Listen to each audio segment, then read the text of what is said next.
pencatatan masih dilakukan secara manual. Kayak gitu, berarti kan kita udah tahu situasinya sebenarnya ini dari study case ini pencatatannya itu masih dilakukan manual, sehingga untuk melihat transaksi yang sebelumnya itu harus dibuka lagi buku-buku sebelumnya. Nah, complication-nya ini berarti complication-nya kira-kira yang pain point, jatuhnya pain point-nya berarti apa? Berarti tadi ya, setiap ingin lihat transaksi sebelumnya,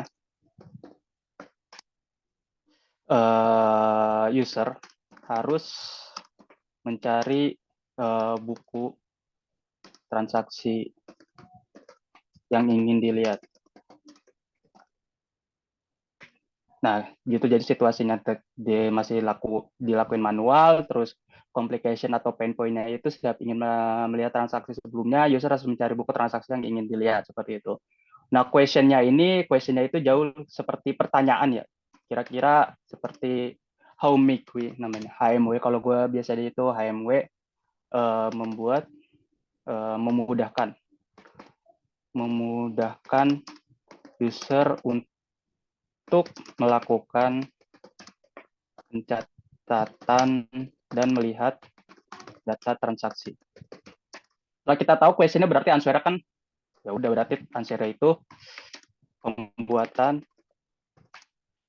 sistem digital ya, sistem digital untuk backup transaksi.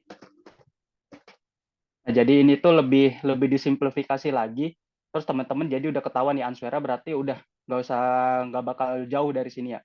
Pembuatan sistem digital untuk backup transaksi kayak begitu. Jadi nggak bakal jauh-jauh dari sini. Jadi teman-teman juga nggak bakal terlalu melenceng jauh itu dari tujuannya seperti itu. Nah, di sini kita bakal buat user persona ya. Nah, user persona ini gue bakal buat di Figma sebagai contohnya. Share gue kelihatan nggak atau gimana? Mungkin bisa Kelihatan di kok, kelihatan. kelihatan. Lagi buka Figma kelihatan ya?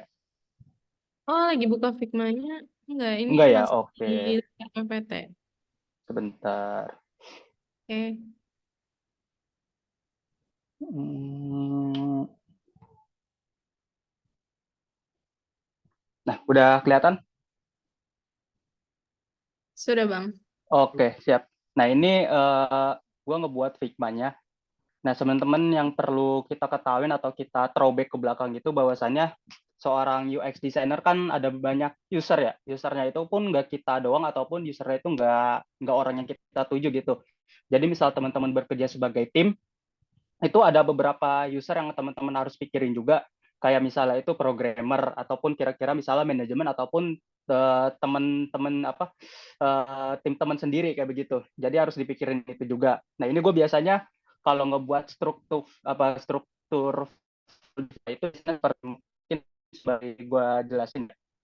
Yang pertama ini kalau di Figma gue selalu ngebuat dia pertama ini ada master flow, terus dia ada live production, dia ada development, dia ada grooming, ada on design, terus dia ada UT untuk prototype, terus ada dia untuk komponen, trace, dokumen, mood board, illustration, sama cover. Nah, fungsinya ini mungkin gue jelasin dulu. Kalau dari cover ini buat teman-teman thumbnail di depan Figma, kalau misalnya teman-teman masuk ke home Figma, teman-teman bakal ngeliat nih tamel-tamel yang mewakili dari aplikasi tersebut. Kira-kira kayak gimana, ini mungkin gue buat salah satu contohnya ya.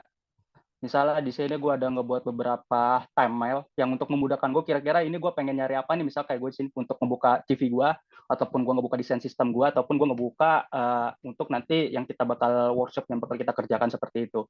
Jadi memudahkan, pertama memudahkan teman-teman juga, terus memudahkan tim teman-teman, terus memudahkan juga misal orang lain pengen nyari file tersebut. Kadang kan kalau misalnya struktur filenya nggak jelas lah, contohnya misalnya kayak gue lakuin dulu di bawah nih. Ini sebelum gue kenal struktur file ya, masih lama banget nih kayak begini nih kira-kira. Nah, kira-kira bakal pusing lah teman-teman ngelihat ya. Ini tentang apaan sih aplikasinya, apa filenya tentang ngejelasin apaan, kok nggak ada tujuan, apa nggak ada progres kejelasannya seperti apa kayak begitu. Nah, makanya dirapihin kayak begitu.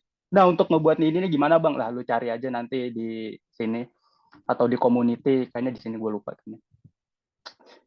Bentar. Kayaknya lu cari aja itu, bisa nanti teman-teman cari namanya itu cover Figma atau thumbnail Figma. Nah ini contohnya nih di sini. Jadi tinggal copy paste aja, teman-teman paste di file yang teman-teman lagi buat nih. Kayak gue misalnya lagi gue buat di sini ya. Seperti itu. Nah itu fungsinya cover ya. Kayak gitu. Nah terus selanjutnya ini Illustrator. Nah Illustrator ini biasanya teman-teman timnya udah sustain, terus graphic design udah berbeda. Nah, misal teman-teman kan kalau di dalam pembuatan UI atau UX kan butuh ilustrator, misalnya lagi di halaman splash screen atau di halaman onboarding yang untuk menjelaskan tentang aplikasi itu kan nggak mungkin cuma sebatas teks doang kan ya, kayak garing banget sebatas teks, mungkin kayak ada beberapa ilustrasi vektor segala macam yang mewakili dalam keadaan tersebut seperti itu. Nah, ini bisa teman-teman masukin di sini di Illustrator. Nah, di mood board ini teman-teman jatuhnya kayak misal teman-teman lagi ketemu ide, misalnya lagi searching, kita ibaratnya lagi buat aplikasi mobile banking, terus teman-teman iseng lah cari di Behance atau cari di Dribble atau cari di Freepik itu tentang UI banking gitu, misal UI banking. Nah teman-teman itu misal ketemu, oh ini kayaknya bagus nih hasil desainnya, ini bisa gue implement atau bisa gue tiru sedikit-sedikit. Nah itu bisa dimasukin di mood board seperti itu.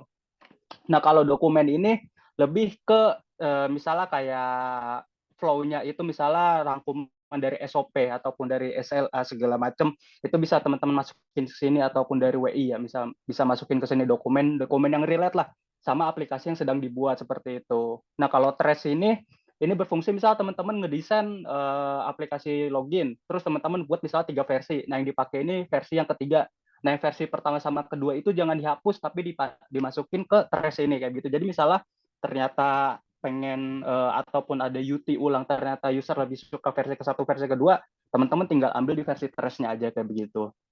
Nah kalau untuk komponen, di komponen ini biasanya kayak teman-teman ngebuat halaman homepage lah, terus teman-teman ngebuat navbar, navigasi bar, itu kan misalnya ada yang misal aktif, yang lagi aktif itu lagi di halaman home, terus notifikasi aktif dan sebagainya, ini bisa dimasukin ke sini kayak begitu. Jadi misalnya kayak masukin desain sistem kayak misalnya font, terus warna segala macam itu ada di komponen, di komponen di dalam file ini kayak begitu. Nah, UT prototype ini misal teman-teman pengen melakukan UT, misal udah desainnya itu udah kelar segala macam. Nah, teman-teman tinggal masukin ke UT prototype. Jadi ngetesnya itu di sini. Jadi untuk hasil desain-desainnya itu nggak bakal diganggu. Nah, terus kalau untuk oke, sebentar ini ternyata ada yang kurang, sorry. Nah, kalau gue ini biasa di sini ada namanya ideation. Misal kita kasih nama versi 1.0. Nah, biasanya gue ngedesain di sini nih. Misalnya gue ngebuat sebuah frame lah ya. Misal gue ngebuat frame seperti ini. Nah, ini gue masukin ke sini. Di ideation ini tahapan teman-teman masih nge-scratch dari awal ya. Misalnya teman-teman ibaratnya masih ide teman sendiri lah. Belum teman-teman sounding ke tim teman-teman atau belum sounding ke stakeholder kayak gimana-gimana. Itu masih di tahapan ideation kayak gitu. Nah, terus misalnya udah di tahapan ideation udah kelar, masuk ke tahapan on design. Nah, on design ini yang ibaratnya udah sounding ke tim atau sounding ke stakeholder atau sounding ke pokoknya ke atas-atasan, ibaratnya udah bener-bener real kayak gitu. Nah lanjut fase ke grooming. Nah fase ke grooming ini kalau di tempat gue ini namanya itu ketika kita ngobrol sama tech kayak gitu, sama tim tech ya. Kita ngobrol sama tim tech, kira-kira di groomingin ini possible gak dari tim tech untuk ngebuat desain yang kita buat gitu. Kira-kira dari mereka ada yang kurang gak, dari mereka ada yang nambahin gak. Soalnya kan kadang-kadang kalau dari tim tech itu lebih ke teknis ya, lebih ke teknis. Misalnya ternyata errornya itu kita butuh error 404, ternyata nampilnya itu seperti apa. Nah kadang-kadang itu di tahapan grooming tuh bakal muncul ide-ide seperti itu. Nah lanjut masuk ke tahapan ke development. Nah kalau ke tahapan development ini biasanya masuknya itu udah ke sprint planning, jatuhnya sprint planning dari tim tech itu sendiri. Misalnya dari tim tech lagi waktu untuk ngedevelop dari suatu fitur atau dari suatu aplikasi ini membutuhkan waktu 2 minggu. Nah masukin ke development. Nah di development ini jadi otak-atik udah, biarin fokus tim tech lihat di sini aja. Misal kita ada improvement lagi, kita buat lagi di sini. Misalnya di sini kita tambahin P1.1 kayak begitu. Nah, kalau untuk live production misalnya udah kelar dari tim tech, kita udah mengudara aplikasi kita, udah bisa lihat user banyak, masukin ke live production seperti itu. Ketika udah masuk live production, udah biarin aja di sini. Ini bakal udah jadi dokumentasi teman-teman. Misalnya pengen lihat, oh yang lagi live production itu versi berapa ya, yang lagi live production itu desainnya seperti apa, kayak begitu. Jadi nanti teman-teman mulai lagi nih dari ideation, nanti masuk lagi, naik lagi ke on design, nanti naik lagi ke grooming, nanti naik lagi ke development kayak gitu. Nah, terus misalnya ada yang nanya, Bang, ini tuh bakal dipakai ke seluruh perusahaan? Kayaknya enggak. Soalnya ada beberapa perusahaan kayak startup kecil itu, ya mereka langsung ngebuat aja. Cuman kan lebih baiknya itu kita yang pahamin dulu ya, file struktur kita itu seperti apa, kayak gimana. Jadi bakal lebih lebih enak, kita bakal ngejelasinnya juga lebih enak, dokumentasinya kita juga nggak pusing, segala macamnya seperti itu. Nah, terus yang di atas ini ada namanya master flow. Nah, master flow ini kita ngebuat flow dari sebelumnya, misalnya kayak pembuatan kayak tadi yang study case itu tentang pembuatan aplikasi pencatatan transaksi. Nah, otomatis kita masukin nih flow-nya master di sini kayak gitu. Nah, ini gue udah buat kalau teman-teman itu di Figma juga, itu dia ada namanya FigJam ya, kalau teman-teman di sini nih. Nah, gue biasanya ngebuat flow, ngebuat service blueprint, gue ngebuat apapun, gue ada di FigJam kalau coret-coretan tentang flow. Nah, teman-teman bisa ngeliat di sini aja langsung di FigJam buat. Nah, ini kita masuk ke flow atau ke diagram ya, biar lebih gampang nyebutnya. Nah, di sini gue udah ngebuat salah satu contoh itu login step. Di sini gue biasanya ngekategoriin jadi tiga bagian, itu ada user, ada interface, ada sistem. Nah, di login step ini kita perlu tiga ini nih. Misalnya kita kasih nama untuk di user ini kita kasih nama A, terus kita di interface ini kita kasih nama B, terus di sistem ini kita kasih nama C. Nah, misalnya user melakukan login, otomatis teman-teman harus sudah bisa ngira nih, kira-kira apa nih proses selanjutnya. Berarti kan proses selanjutnya ketika mau melakukan login, interface menampilkan halaman login kan otomatis. Nah, ketika menampilkan halaman login, apa yang dilakukan selanjutnya? Berarti masih di user. User masih melakukan input form. Input form login itu bisa masukin nama username, bisa masukin nama email, bisa masukin password kayak gitu. Selanjutnya, apa yang dilakukan dari interaksi setelah user input form login ini? Berarti proses selanjutnya itu kita masuk ke tahapan di bagian sistem, yang dimana ini ada ibaratnya verifikasi data ya. Di sistem ini bagian ibaratnya bagian back end ya, ini di bagian yang enggak user lihat kayak begitu, di bagian backstage-nya nyebutnya kayak begitu. Di sini enggak user lihat, kita lihat ada verifikasi data, kira-kira salah atau benar. Kalau ternyata salah, otomatis interface nampilin error state dan nanti balik lagi ke user harus input form login lagi kayak begitu. Kalaupun ternyata benar nih verifikasi datanya, otomatis dia bakal menampilkan homepage. Nanti dia end, karena kan prosesnya hanya di login step. Nah, teman-teman di sini sebenarnya udah bisa ngeliat ya, udah bisa mengawang-ngawang ya. Untuk misalnya, oh di sini menampilkan halaman login. Nah, di halaman login teman-teman bisa ditambahin nih, untuk misalnya 1B, catatan ya, jatuhnya. 1B, catatannya berarti menampilkan halaman login. Halaman login berarti ada masukin input field namanya. Input field sama button untuk login. Kayak begitu. Nah, ini proses kerja seperti ini ibaratnya proses kerja di kantor yang teman-teman startup yang baru-baru masuk, ibaratnya teman-teman baru pertama kali kerja masuk ke startup yang cuma ada teman-teman sebagai UI UX designer ya, terus di kantornya cuma ada programmer dan programmer yang rangkap jadi PM, terus stakeholder-nya itu langsung ke CEO gitu. Jadi ini benar-benar teman-teman harus mikirin sendiri. Cuman kalau misalnya kayak di tempat kerja gue yang udah sustain, nah ini untuk field-field kayak begini, misalnya user harus masukin nama, harus masukin password, user harus masukin email, itu udah diatur teman-teman, itu diatur nanti sama seorang PO, product owner, seorang product manager, sama namanya itu gue lupa itu sebutannya kayak PIC, SME kalau salah, sama SME. Jadi kita sebagai seorang product designer atau sebagai seorang UI UX designer itu kita tinggal ngebuat flow ininya aja. Sedangkan kalau untuk input-inputnya itu udah dikasih tahu lah sama mereka kayak begitu. Jadi tinggal diimplementasi aja seperti itu. Nah, cuman ini sebagai gambaran ya, kira-kira udah ketahuan nih untuk mau nampilin login di interface bagian menampilkan halaman login, kira-kira perlu apa aja seperti itu. Nah, kita lanjut lagi. Misalnya menampilkan halaman untuk di error state. Nah, kira-kira teman-teman di sini kasih notes aja. 2B, itu nampilin interface-nya itu error state-nya apa. Misalnya menampilkan informasi salahnya di mana. bahasa tongkrongan banget ya, salahnya di mana. Kayak gitu dong. Nggak apa-apa sih sebenarnya, soalnya kan kita doang juga yang ngeliat. Kayak begitu, menampilkan informasi salah di mana. Misalnya salahnya username-nya nggak kebaca, ataupun misalnya password-nya salah. Nah, itu di sini bisa ditampilin kayak begitu. Jadi menampilkan informasinya itu salahnya user itu ada di mana. Gitu. Nah, selanjutnya ini ada untuk menampilkan homepage. Berarti kan ketika menampilkan homepage sebenarnya kan lebih lebih rinci ya.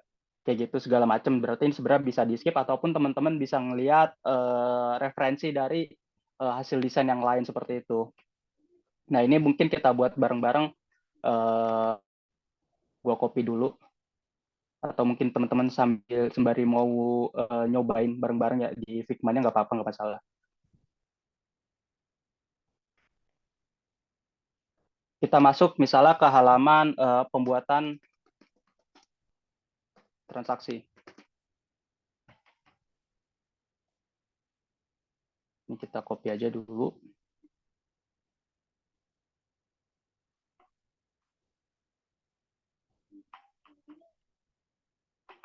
Nah, di sini kita bisa kayak begini. Nah, perlu teman-teman ketahuin ya, itu kalau teman-teman mau mulainya dari user, dari interface, dari sistem itu sebenarnya bisa mulainya dari mana aja gitu. Tergantung kondisi dan situasinya seperti apa. Misal kayak pembuatan transaksi, berarti kan otomatis user udah ada di halaman homepage ya. Nah, teman-teman bisa pindahin ke sini aja. Jadi berarti kita tinggal lanjut ya. Tinggal ngelanjut di sini misalnya. Interface itu sedang menampilkan halaman dashboard. Nah, proses selanjutnya ngapain nih? Berarti kan proses selanjutnya itu ada di user. Bukan di halaman dashboard, salah, sorry. Di halaman homepage. Homepage. Nah, berarti kan proses selanjutnya itu kita ke user kan? Di mana user ini, oke, sebentar, gue copy dulu. Di proses ini, user memilih menu transaksi atau pencatatan. Nah, setelah user memilih menu transaksi atau pencatatan, berarti interface yang ditampilkan itu seperti apa? Berarti di sini kita buat lagi.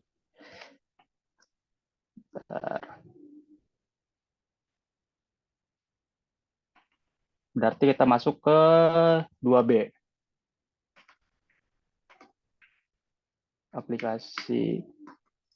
Aplikasi menampilkan menu transaksi atau pencatatan.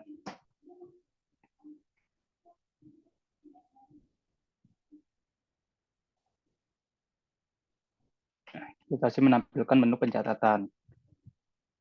Nah, selanjutnya kan karena emang ini pembuatan transaksi, kita lebih spesifikin lagi kali ya. Itu kita buat ibaratnya pendapatan. Biar lebih enak. Seharusnya seperti ini sih, jadi lebih rinci ya. Oke, biar lebih enak. Setelah udah nampilin menu di aplikasinya itu, kira-kira berarti kan user selanjutnya itu memilih menu untuk melakukan pencatatan pendapatan. Berarti kita buat lagi di bawahnya. Kita masuk ke poin 2A. User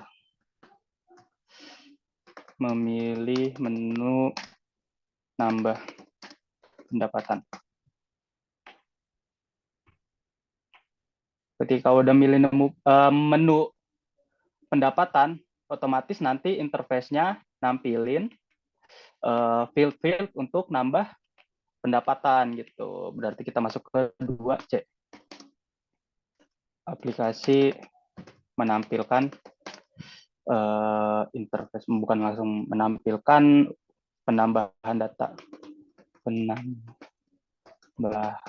data pendapatan. Ya, ini kita buat titik-titik aja dulu biar nggak terlalu gede.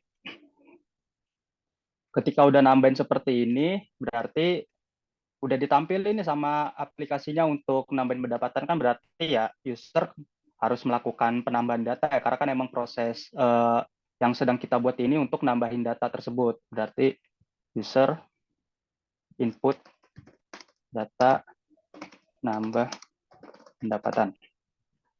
Nah, setelah user input data nambah pendapatan, otomatis kan user bakal ngesimpen ya. Kalau misalnya emang udah benar prosesnya segala macam, udah benar, berarti kan bakal ngesimpen. Nah, berarti proses selanjutnya ini kita ada di sistem, di back end-nya itu, atau di backstage-nya. Ini kita copy aja dulu. Sorry, ini lupa gue ganti, 3A.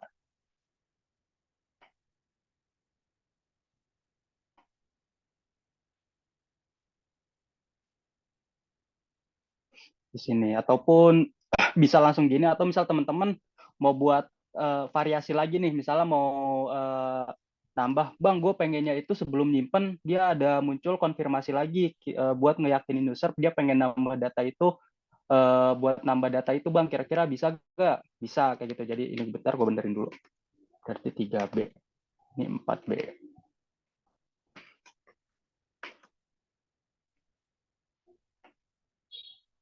Di sini, aplikasi menampilkan halaman konfirmasi.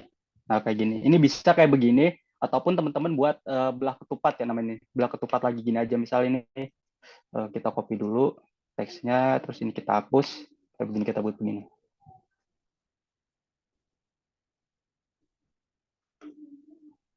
Nah, jadi konfirmasi misalnya ternyata untuk menampilkan konfirmasi atau konfirmasi pengen di-save nggak atau pengen ngeliat dulu. Berarti kalau misalnya dia pengen cek dulu, berarti misalnya poinnya salah ya atau false, itu dia bakal ngelakuin input data lagi, ngulangin input data lagi. Kalau misalnya benar atau poinnya true, berarti dia masuk ke verifikasi data true atau benar. Nah, di sini bukan verifikasi data namanya yang cocok, berarti penyimpanan data.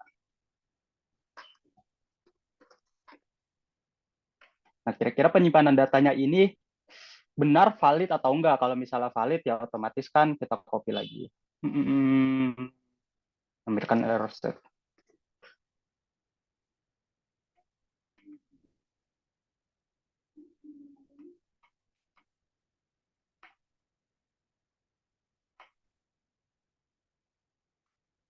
Kalau ternyata misalnya datanya penuh atau database-nya penuh segala macam, ditampilin error state-nya, informasinya seperti apa, balik lagi ke sini seperti itu. Misalnya ternyata di sini poinnya salah ya. Nah, terus kalau misalnya benar, otomatis interface-nya menampilkan penyimpanan data sukses. 5B, 6B berarti. Menampilkan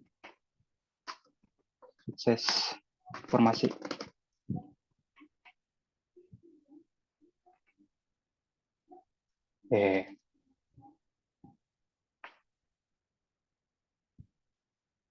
Jika poinnya benar.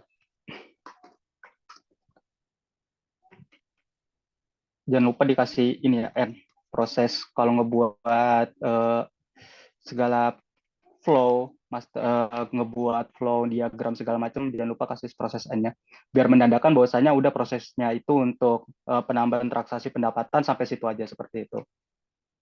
Nah, kira-kira teman-teman udah ngebuat struktur flow atau user journey-nya ini berdasarkan case yang udah tadi dikasih seperti ini, kira-kira teman-teman ngebuat ini. Kayak begitu. Jadi sebelum gue buat interface, kita harus ngebuat ini dulu ya biar nanti biar kita nanti tahu kira-kira flow dari interface-nya itu seperti apa, terus tampilan interface-nya itu seperti apa kayak begitu. Nah, ini dari pembuatan untuk user flow ya. Dari pembuatan user flow-nya ini menggunakan, kalau gue ini pakai metode activity diagram. Nah, itu teman-teman bisa cari metodenya, itu ada banyak, pakai use case yang paling simple, use case, terus ada yang kalau mau lebih rinci lagi itu ada namanya service blueprint, itu benar-benar dirinciin usernya ngapain, terus untuk bagian front stage-nya itu ngapain, bagian back stage-nya itu ngapain, terus dia nyimpan ke datanya itu ke spreadsheet mana, ke database-nya itu kemana, itu ada namanya service blueprint, itu benar-benar rinci banget itu. Kalau teman-teman bisa ngebaca service blueprint, otomatis yang ngebaca kayak gini gampang lah, apalagi ngebaca untuk use case seperti itu. Nah, cuman ini gue ngambil yang di poin tengah-tengahnya aja ya, yang biasanya kalau teman-teman ke perpus buka skripsi kayaknya ada sih kayak begini, banyak yang pakai kayak beginian kayak begitu.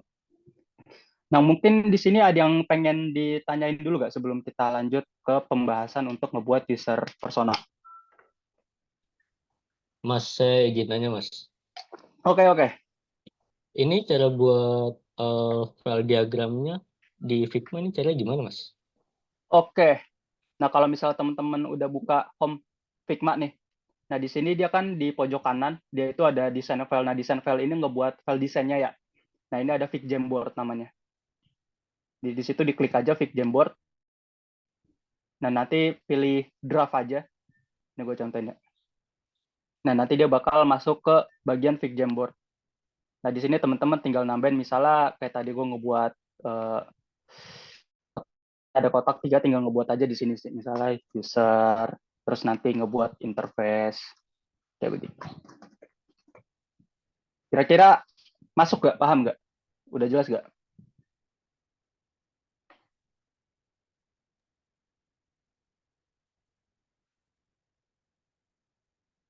Udah aman tadi yang bertanya? Aman, Mas, aman. Udah bisa, Mas. Terima Oh, kasih, Mas. siap. Oke, ada yang nanya lagi nggak sebelum kita lanjut? Teman-teman, jika ada pertanyaan yang ingin ditanyakan, boleh langsung on mic atau mungkin kalau malu-malu boleh di ini kali ya, kolom chat ya, Bang Ical. Iya, boleh, boleh. Langsung aja teman-teman, sekiranya bingung atau apapun itu. Mas, saya ingin bertanya, Mas. Oke. Gini, kan sebagai UI UX designer yang baru nih misalkan ya, Mm-mm. kan kita sebelum sebelum membuat desain itu kan ada yang namanya riset ya, Mas, ya, kalau nggak salah. Mm-mm.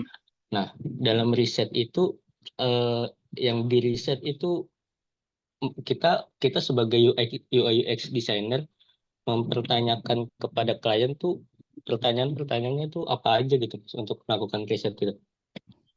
Oke. Pertanyaan bagus. Misalnya sebagai UX ya, masalah sebagai UX melakukan research pertama yang pertanyaan yang dituju untuk ke klien itu sebenarnya tujuan dari teman-teman ingin ngebuat apa gitu. Misalnya teman-teman kerja misalnya di satu startup, terus misalnya teman-teman dapat klien lah untuk ngebuat aplikasi untuk company profile dari misalnya dari misalnya laundry baju.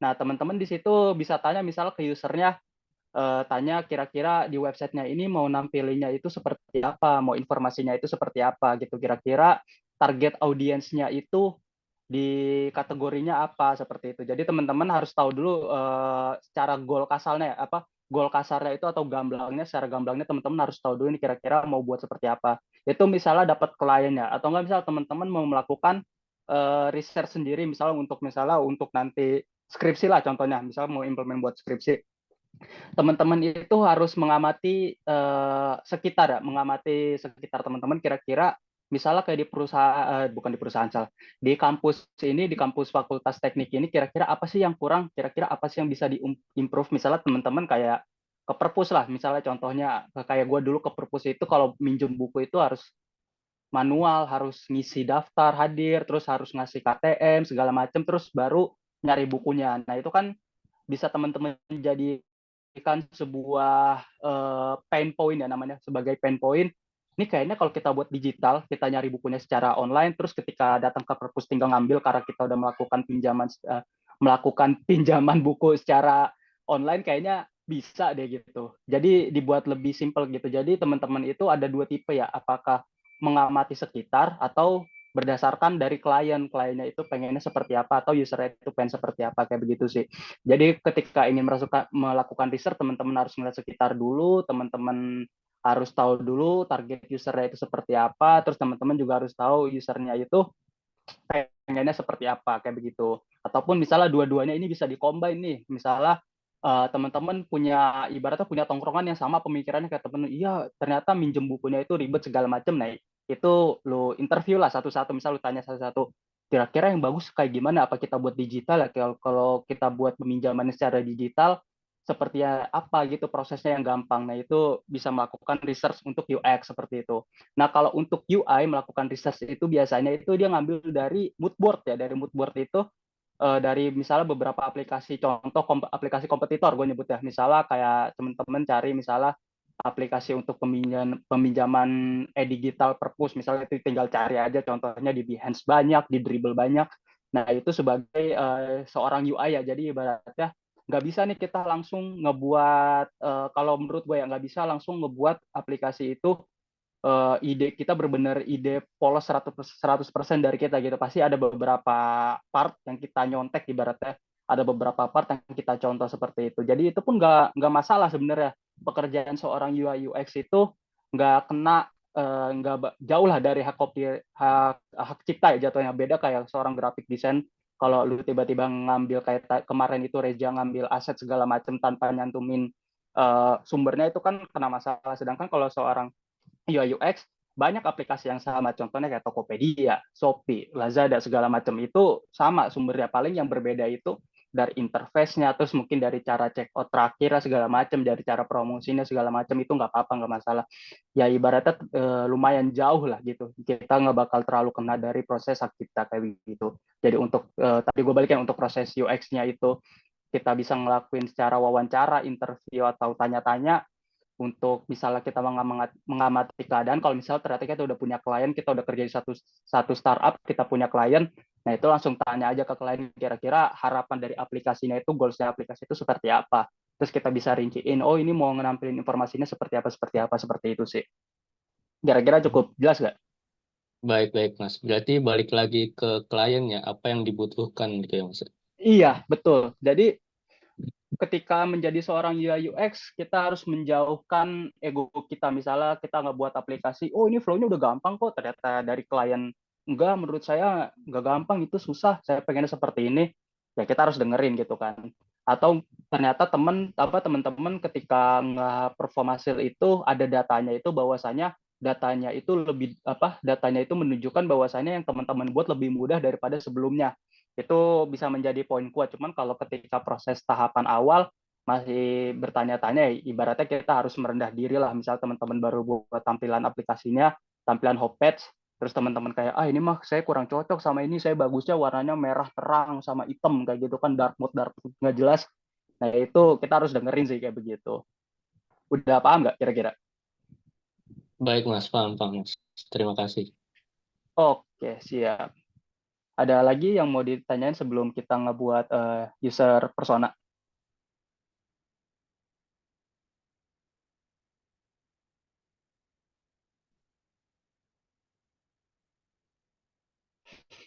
Oke, gue hitung ya. 1, 2, 3. Oke, ini kita balik lagi untuk tahapan pembuatan user persona. Nah, user persona ini teman-teman bisa masuk ke misal ke Figma itu di page-nya itu masuk ke dokumen aja di sini.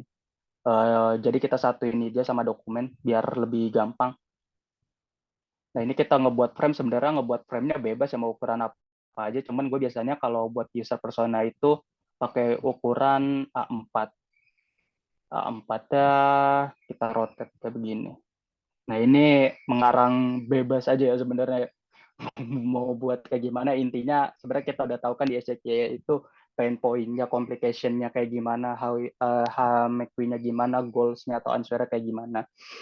Ini misalnya kita buat gambarnya. Ini sebentar, gue udah install Paglin ya. Gue ngecek dulu. Unsplash.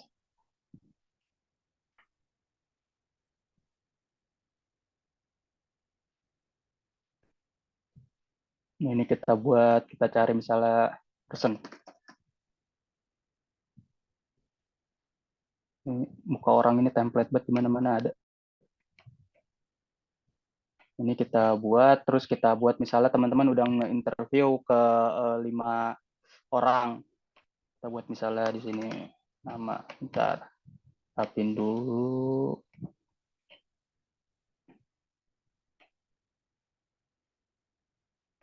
Biar enak ini kita kecilin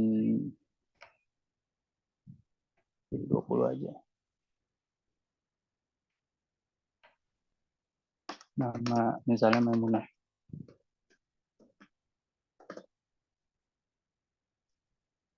Kita copy umurnya. 25 tahun rata-ratanya ya dari yang teman-teman interview. Terus misalnya pekerjaannya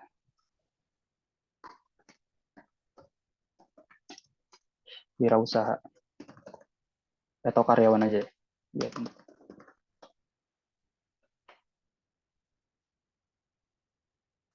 Terus kita buat misalnya hobi membaca. Nah ini kita buat tadi sini. Kita kasih spare pain point ya ini nyebutnya pain point.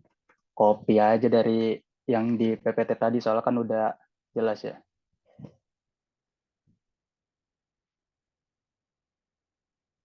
Sebentar.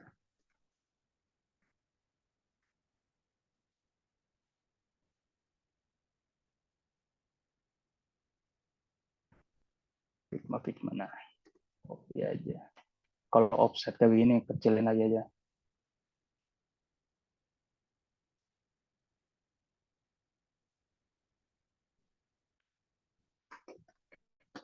Goals-nya atau harapan dari si user tersebut. Tinggal kita copy, paste, hapus lagi.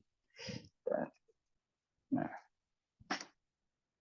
ada jadi user persona yang sangat simple.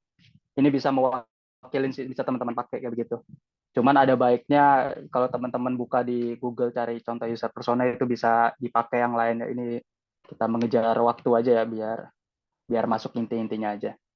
Kayak begitu. Nah, ini bisa kita pakai sebagai catatan kita nih kalau misalnya kita atau misalnya dari stakeholder atau misalnya dari teman-teman lain. Kayaknya gue mau nambahin buat fitur untuk forgot password dah. Lu balik dulu nih, lihat dulu nih ke goals-nya.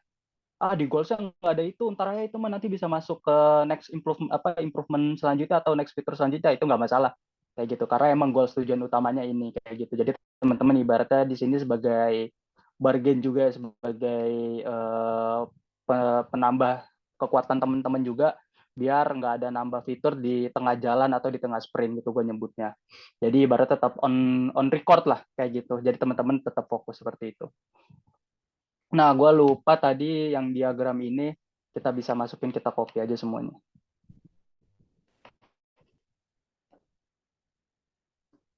Kita masukin ke di paling atas nih, master flow. Ubah dulu terang. Nah, ini buat ngebaca juga ya, jadi biar nggak pindah, teman-teman fokus di Figma-nya aja, kita baca master flow. Dia kayak gini segala macam. Nah, terus kita masuk, ibaratnya udah proses, kan ini sebenarnya prosesnya itu udah kelar ya di tahap UX. Itu kan kalau tadi kita balik itu kita masuknya itu sebagai seorang UX designer, itu kita masuknya itu cuman ada di empathize, terus kita masuk ke jatuhnya itu tadi define, terus ke sama selanjutnya itu kita masuk ke tes kayak gitu. Nah, si idiotnya ini kan ngebuat interface-nya aja ya. Nah, ini gue udah ngebuat sebagai salah satu contohnya. Ini gue masih lama banget ya, masih penerapan untuk Vela ini masih tempat kerja gue sebelum ada di sekarang. Ini gue udah ngebuat contohnya beberapa. Ini gue ngebuat ini masih berdasarkan dulu itu masih berdasarkan flow-nya ya. Jadi kira-kira di dalam flow-nya itu dia mau seperti apa, ngebuatnya apa, terus pencatatan ini nih, menu-menunya ini nggak bisa asal sembarang buat sebenarnya ya. Jadi ada itu caranya itu dari balik lagi ke master flow yang kita buat. Kira-kira ini dapetnya dari mana kayak gitu. Nah itu kita bisa lihat tadi. Nah misal di sini menampilkan informasi salahnya di mana kayak gitu. Nah, misalnya udah nih dari teman-teman UI designer udah kelar ngebuat interface-nya, tampilan desainnya, terus udah dibuat prototipenya. Nah, teman-teman ini masuk ke tahapan selanjutnya itu testing atau user testing ya. Teman-teman bisa pakai metode wawancara lagi, misalnya teman-teman balik ke user lah, misalnya teman-teman dapat klien, teman-teman kasih desainnya itu ke klien, suruh coba kira-kira gimana dari tampilan aplikasinya. Nah, dari tampilan aplikasinya itu ada dokumentasinya gue udah buat dari Excel. Pertama gue tunjukin Excel dulu yang manual, nanti mungkin bisa gue kasih ke Tajri biar Tajri nge-follow up, nanti kirim ke grup. Sebentar.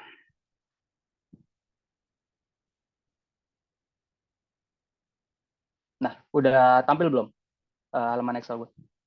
Sudah, Bang. Oke. Nah, di batch pertama ini ada partisipan. Partisipan ini ada berapa orang sih yang lu tes kayak gitu. Misalnya ada 5 orang atau 4 orang, di sini tinggal tulis saja misalnya nama pertama user yang lu tes, misalnya Akbar segala macam, tulis saja di sini segala macam, terus role dia, pekerjaan dia sebagai apa, address-nya sebagai apa, segala macam kayak gitu. Nah, teman-teman ketika ingin melakukan tes ini, bagusnya dan baiknya itu ngetesnya itu ke teman-teman user yang teman-teman wawancara sebelumnya. Misal teman-teman wawancara ke 4 orang. Nah, itu ditesnya itu ke mereka lagi biar nggak bias jatuhnya. Misal teman-teman wawancaranya 4 orang, nah terus ngetesnya ke 4 orang yang berbeda. Nah, 4 orang yang berbeda ini nanti ketika dites nggak tahu nih, ternyata beda nih apa, ibaratnya nggak tahu konsepnya apaan, nggak tahu masalahnya apaan, teman-teman tiba-tiba sodorin hasil desainnya, dan mereka nggak tahu lah kayak gitu. Nanti mereka malah komen-komen yang aneh, jatuhnya bias, malah nambah kerjaan teman-teman. Jadi ibaratnya ketika ngetesnya itu ke teman-teman yang wawancara lagi seperti itu. Jadi ibaratnya nggak bias kayak begitu jatuhnya. Nah, di sini ada di tab selanjutnya ini ada user task and result. Di sini cantum aja salah link prototipenya. Kita copy dari Figma, terus observer teman-teman yang misalnya kayak apa, terus misalnya opening script ini nggak perlu ya. Terus post text questionnaire misalnya teman-teman sambil ngasih tahu ngebuat form questionnaire, kira-kira pertanyaan-pertanyaan di list kayak gitu segala macam. Nah, di atas ini ada hasil rangkuman dari UT-nya kayak begitu. Nah, terus di sini ada kondisi ya, prekondisi, terus ada skenario, ada sukses metrik, terus ada dari isi-isi dari usernya ini apa, terus notes from partisipannya. Misalnya kayak mengunjungi fitur A, terus skenario-nya teman-teman misalnya mengunjungi fitur A, terus informasi untuk pengguna, misal teman-teman kasih pengguna, Anda diharuskan melakukan login, misalnya Anda diharuskan melakukan login dengan memasukkan username dan password, kayak begitu. Terus nanti follow up question-nya, misal udah kelar nih, udah dites ke 4 orang, terus follow up question-nya itu, kira-kira gimana Mas, atau kira-kira gimana Mbak untuk melakukan login ini, apakah dari flow-nya mudah, ataukah misalnya dari interface-nya itu gampang, kayak gimana, itu bisa dimasukin. Nah, jadi misalnya di sini kita ganti misalnya sukses, terus di sini misalnya sukses juga, terus di sini misalnya sukses, di sini kita kasih partial aja misalnya masih ada yang kurang paham. Nah, di sini misalnya notes-nya misalnya dari P4 saya mau login tapi nggak punya akunnya, itu gimana. Nah, ini notes pokoknya dicatat ya, pokoknya segala macam. Nah, nanti di sini berubah nih success rate-nya kayak gitu. Dan dari masing-masing sukses ini, misalkan tadi kalau kita lihat ada sukses, terus dia ada partial, terus dia ada fail. Nah, ini ada waktunya ya. Misalnya sukses itu teman-teman kasih waktu dari 1 detik sampai 10 detik. Itu bisa melakukan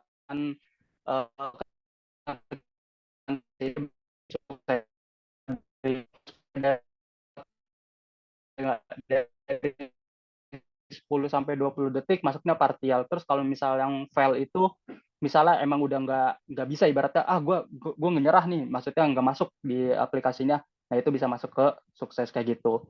Dan untuk sukses rate-nya ini minimum 70%, di atas sudah 70% berarti aplikasi tahu frame itu udah bisa, udah gold, udah bagus kayak gitu. Minimal itu 75% kayak gitu. Makanya kalau misalnya kita buat di sini file, bentar, bentar, belum berubah dia.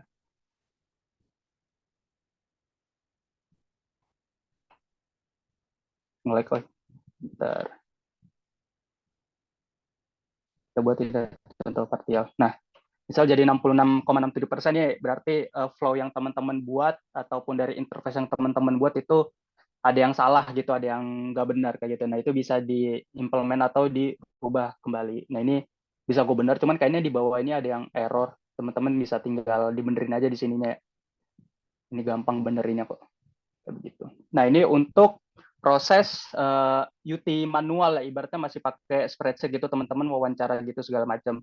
Nah, misalnya teman-teman mau nge-UT, Bang, gue pengen nge-UT-nya itu pakai head map biar lebih enak rinciannya. Oke, ini gue ajarin buat teman-teman nih caranya biar enak. Bentar. Oke, udah kebuka lagi ya untuk tampilan Google gue. Oke, nah jadi teman-teman ini ketika mau nge pakai head map gitu, mau ngebaca pakai head map itu, dia ada namanya softwarenya itu Maze. Nah, di sini teman-teman masuk aja di Maze, terus nanti tinggal daftar aja pakai email teman-teman, segala macam nggak apa-apa, nggak masalah. Nah, proses selanjutnya itu kan tadi kan prototipe-nya itu udah dibuat nih sama seorang UI desainernya. Nah, itu caranya itu di file prototipe-nya itu tinggal kita copy prototype, terus kita play dulu lah. Kita play dulu. Nah, ini kita bisa share prototype di sini. Kita copy link. Habis itu kita balik lagi ke maze-nya. Nah, di sini kita bisa ngebuat, di sini teman-teman bisa merhatiin ada beberapa menu ya, cuman perhatinya yang khusus ini gue aja bentar. Logout.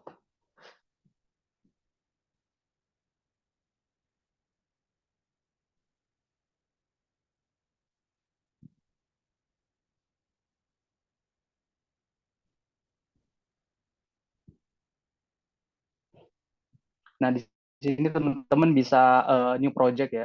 Cuman kan karena ini ya berbayar sih sebenarnya. Yang bikin ngeselin itu beberapa aplikasi itu berbayar.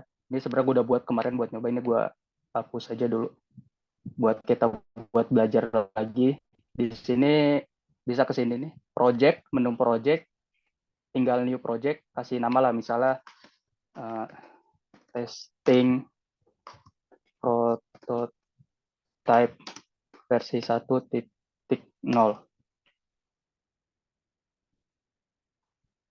Kita create di sini, terus nanti dia masuk ke sini ya. Kita tinggal start ini, build mesh. Nah, di sini kita start from scratch saja. Nah, ketika udah masuk sini, teman-teman ngotak-ngatik ini jangan dulu ya. Soalnya kalau misal berbayar ini kita bisa otak-atik, kita bisa buat welcome script-nya itu kayak gimana segala macam. Terus di sini fokusnya ke sini aja, kita kasih add block di sini. Nah, kita kasih di sini namanya ada prototype test. Nah, di sini kita pencet, kita kasih tagsnya tadi misalnya user melakukan login ke dalam aplikasi. Deskripsinya ini ngasih detail untuk melakukan atau nge-complete dari bisa itu ya, misalnya Anda diharuskan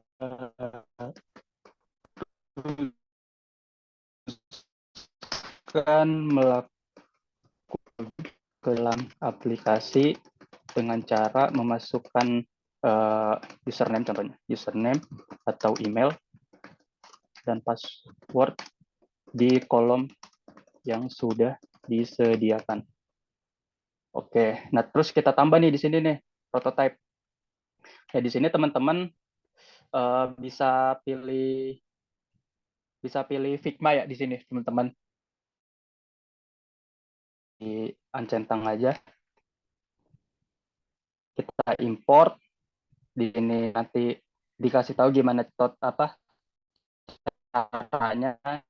Kita bilang di sini ya. Copy untuk link prototipenya, terus teman-teman paste di sini. Nanti dia bakal generate sendiri. Nah, kalau udah nampilin aplikasinya di sini misalnya Aruna Expense. Terus nanti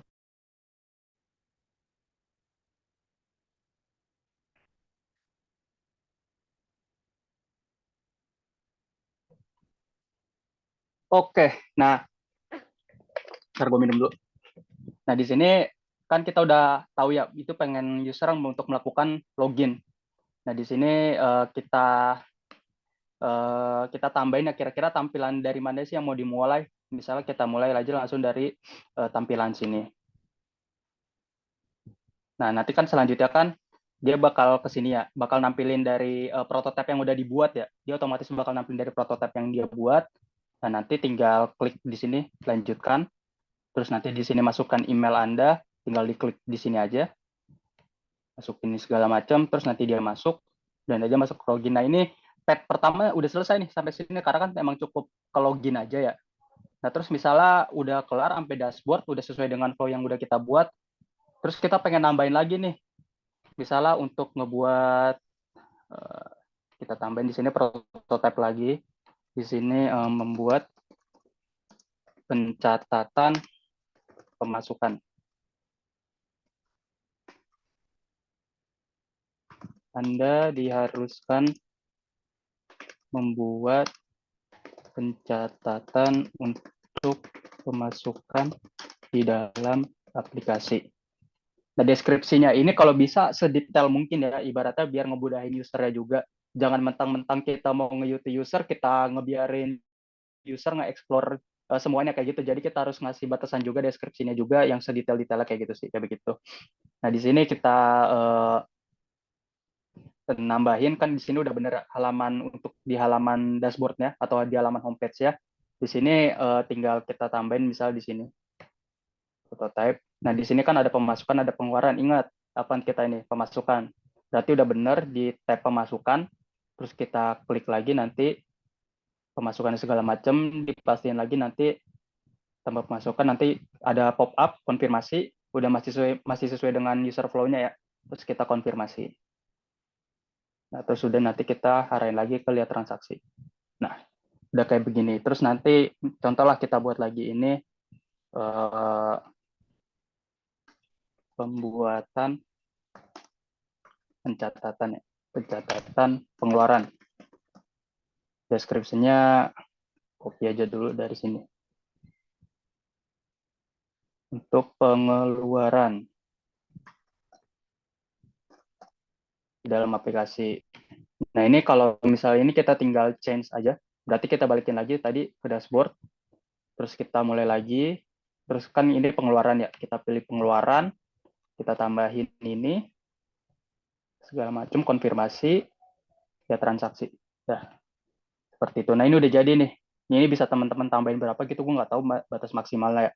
Cuman kalau udah kayak begini, kayak begitu. Nah, ini teman-teman sebelum melakukan ini teman-teman harus paham dulu ya dari prototipe yang dibuat dari UI seorang UI designer apakah masih sesuai dengan flow atau ternyata ada melenceng nih. Nah, itu harus dikonfirmasi lagi tuh kayak begitu. Nah, terus kalau misal pengen teman-teman pengen ngeliat previewnya dulu, tinggal diklik previewnya ini. Nah, nanti contoh ya sebagai preview nih kan, dikasih tahu bahwasanya cuma preview, nanti kira-kira ketika link yang dikasih teman-teman ke user, dia bakal seperti ini. Nah, di sini user melakukan login ke dalam aplikasi, Anda diharuskan melakukan login. Di sini ya kayak dia bakal masuk ke prototype Figma aja sih, cuma di sini bakal record segala macam kayak begitu. Well done, complete mission segala macam kayak begitu. Nah, ini sebagai previewnya aja. Dan misalnya, oh ternyata udah benar previewnya udah nggak ada masalah, udah sesuai dengan yang pengen kita mau, tinggal kita mulai start testing. Nah, di start testing ini kita kasih misalnya tadi ya, test prototype Aruna Expense versi 1.0.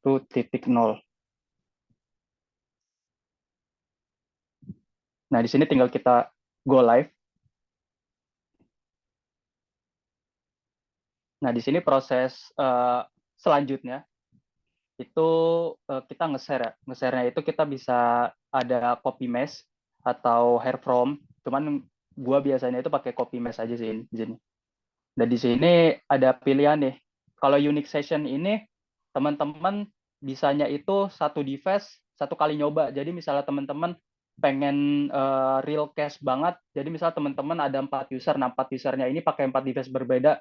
Nah, ini unique session-nya dinyalain. Cuman kalau ternyata perwakilan aja pakai satu device, cuman dicoba-coba sama 4 user itu, cuman device satu, tinggal dimatiin aja kayak gini.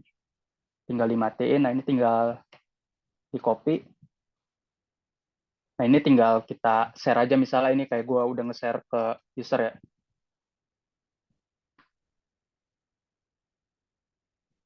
Nah ini dia nanti bakal ngeloading. Nah ini tampilannya kayak tadi preview ya.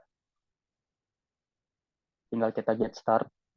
Nah di sini kita baca dulu nih, suruh baca, ibaratnya lu misalnya ketika sambil ngetes ini, Bang nanti dicoba ya untuk ngelogin ke dalam aplikasi, kira-kira untuk melakukan login ke aplikasi ini perlu masukin ada itu dia email sama password. Nah itu dicoba dimasukin kira-kira dari lo kayak gimana segala macem. Itu nggak apa-apa sih kayak gitu. Namanya misalnya error ini karena nggak mulai ya. Contoh kita ulang dulu. Di gue gitu. Berarti ini di prototipenya, oh ini berarti di sini. Bentar. You have no chance to adapt your mesh with. Bentar, gue close dulu. Udah live. Oh, berarti itu nggak apa-apa deh sebagai contoh aja yang tadi. Bentar. Share. Nah, kalau di testing kayak begini ya, itu dia kalau misal teman-teman ngebuat prototipenya dia itu ada after delay atau ada animasi, itu kayaknya sih jangan dulu ya, soalnya bakal ngaruh juga ke prototipe ini. Kayak gitu. Jadi kayak tadi kan gue buat sebenarnya di gue ngebuat di sini sebenarnya kan after delay tadi kalau teman-teman perhatiin. Jadi ketika splash screen ini dia bakal masuk ke halaman loginnya seperti itu. Nah ternyata kan ini nggak bisa diklik. Berarti kan sebenarnya kegagalan ya. Misalnya kita asal-asal klik lah kayak gini. Kita coba-coba. Nanti ada hasil resultnya teman-teman. Misalnya kita stop text, dia bakal lanjut ke untuk pembuatan versi keduanya. Misalnya di sini untuk melakukan pencatatan pemasukan. Nah, di sini kan seharusnya di sini ya. Kalau kita kan sebagai seorang UI UX kita pasti tahu di sini. Misalnya user pengen coba dulu nih. Mereka mah ketik-ketik aja dulu di sini kan. Nah, cuma sebenarnya itu fatal juga buat kita sebenarnya. Nanti bakal gue kasih tahu ujung-ujungnya di mana. Terus misalnya oh ternyata di sini dia tahu. Terus dia masukin ke sini. Terus dia tambah pemasukan. Dia konfirmasi, dia lihat transaksi, kelar misinya. Terus misi selanjutnya atau misi terakhir kan untuk catatan pengeluaran. Oh ternyata dia tahu kan. Berarti dia udah di pencatatan, terus dia ke pengeluaran, dia tinggal jenis pengeluaran segala macam, tambah pengeluaran, konfirmasi, lihat transaksi, kelar. Udah kelar ini segala macam, terus nanti teman-teman tinggal copy lagi paste itu, kirim, tinggal di refresh ya, kirim lagi. Nah ini udah gua masukin. Misalnya ini kita pengen lihat hasil result dari prototipe yang kita udah coba. Nah ini dia. Biar lebih gampang kita buka reportnya aja. Di sini teman-teman sebenarnya udah bisa ngebaca ya hasil dari prototipe yang udah dicoba. Cuman lebih enak kita hasil reportnya langsung. Di sini kita kesebosannya ada 2 respon. Terus ada 3 blocks ini ya. Maksudnya 3 blocks yang lagi dicoba. Itu hasilnya 63%. Disability score rendah banget kan. Soalnya kan tadi karena kita ngebuat yang satu gagal itu, halaman loginnya itu gagal nggak bisa diklik. Jadi 63% nih ulang nih. Kalau di perusahaan ulang nih harus ngebuat lagi kayak begitu. Nah, di sini kita ketahuan nih mission unfinished-nya atau bounce rate ya namanya. Bounce rate-nya itu dari suksesnya itu 0%. Karena kan 2 orang nyoba nggak nyampe nih ke sini nih. Ketahuan kan? Nah, terus mission unfinished-nya itu 100% nggak kelar ya, soalnya nggak sampai finish. Terus kita buat total tester ada 2. Terus miskliknya 100%. Nggak miskliknya itu nggak on point lah, jadi nggak kelar kayak gitu. Nah, kita lihat kan high percentage testernya itu left atau cabut ya, nggak ibaratnya nggak berhasil mengerjakan testing itu. Nah, terus kita lihat usability breakdown-nya, ini segala macam. Ini usability score-nya 0% ya gagal soalnya kan. Ini nggak ada poin-poinnya segala macam, reference time yang nggak ada segala macam, karena emang gagal kita buat gagal. Nah, ini kelihatan nih heat map-nya nih. Kalau user asal ngeklik nih, yang paling sering ngeklik itu di mana segala macam, itu bakal kelihatan. Nah, ini ketahuan kan miskliknya itu 100% dari 2 tester segala macam. Terus high percentage-nya itu gagal ya. Miss goal-nya itu 100% ya, karena kan emang kita nggak buat gagal. Nah, terus untuk average times-nya bagus sebenarnya 0,3 second. Berarti kan masih bagus sebenarnya ya. Cuman kayaknya kayak disage sama dia itu bahwasanya ada room buat improvement biar bisa lebih cepat seperti itu. Ya karena kan nggak bisa finish juga, makanya kayak begini. Nah, ini kita buat ke blok kedua. Nah, blok kedua ini direct suksesnya itu 100%. Terus mission unfinished-nya atau ibaratnya bounce rate-nya 0%. Dia total testernya dia ada 1. Terus dia miskliknya itu 61,5%, lumayan gede. Misklik 61,5% itu gede. Terus average duration-nya itu dia di 27 detik untuk menyelesaikan misi tersebut ya. Nah, di sini udah kelar ya. Berarti misinya itu udah kelar. Mission path-nya, terus success metric-nya kelar, berhasil 100% berhasil dikerjakan. Nggak ada yang exit ya, maksudnya nggak ada yang exit. Nah, terus kita breakdown lagi, itu dengan waktu ya, per span screen-nya itu dia ada di 5,4%, terus di miskliknya itu ada di 20%. Dimana itu kalau kita lihat ini, misklik paling banyak di sini, 44%. Berarti sebenarnya di sini harus dibenerin kalau misalnya ini harus dibenerin, karena kan tadi kita asal mencet ya, segala macam. Cuman di ini bagus nih 100% apa 100% semua, berarti aman, ini nggak perlu dibenerin kayak begitu. Berarti yang harus dibenerin di sini. Nah, terus di sini kita ketahuan ya miskliknya ngaco, ngagul di sini paling banyak kan. Tadi kan soalnya kan gue klik-klik juga di sini nih. 44% nilainya doang. Kayak begitu. Nah, terus kita lanjut yang ketiga. Yang ketiga kan tadi kan udah kita buat lebih bagus ya. Nah, ini karena emang udah kelar sebentar. Nah, ini yang versi ketiganya ya. Dimana 100% sukses. Nggak ada ini, total tester cuma 1, nggak ada misklik, terus average duration-nya itu 11 detik. Bagus banget berarti kan jatuhnya. 100% aman, terus waktunya itu cuma 1,8 per detik. Perfect berarti. Terus miskliknya 0%, aman. Di sini dikasih tahu juga usability score segala macam. Terus dikasih juga nih dari screen-nya ini aman nih, kayak begitu. Nih di sini juga aman, dia langsung on point. Terus di sini dia juga aman, on point juga, di sini on point, dan on point seperti itu.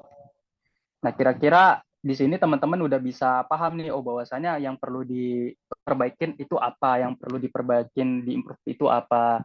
Nah, ini nanti hasil dari usability testing ini teman-teman bisa buat jadi bahan pembuatan atau pembenaran teman-teman ketika misalnya naik ke stakeholder ataupun balik ke user gitu. Misalnya user ini dia ketika dia tes kayak ngerasa cuman ternyata Mas ini saya udah ngetes ke beberapa orang nih yang saya interview itu bagus hasilnya Mas kayak begitu. Cuman kan berarti kan permasalahannya ada di user situ kan kayak begitu, ataupun misalnya biasanya itu yang sering interferensi itu dari stakeholder.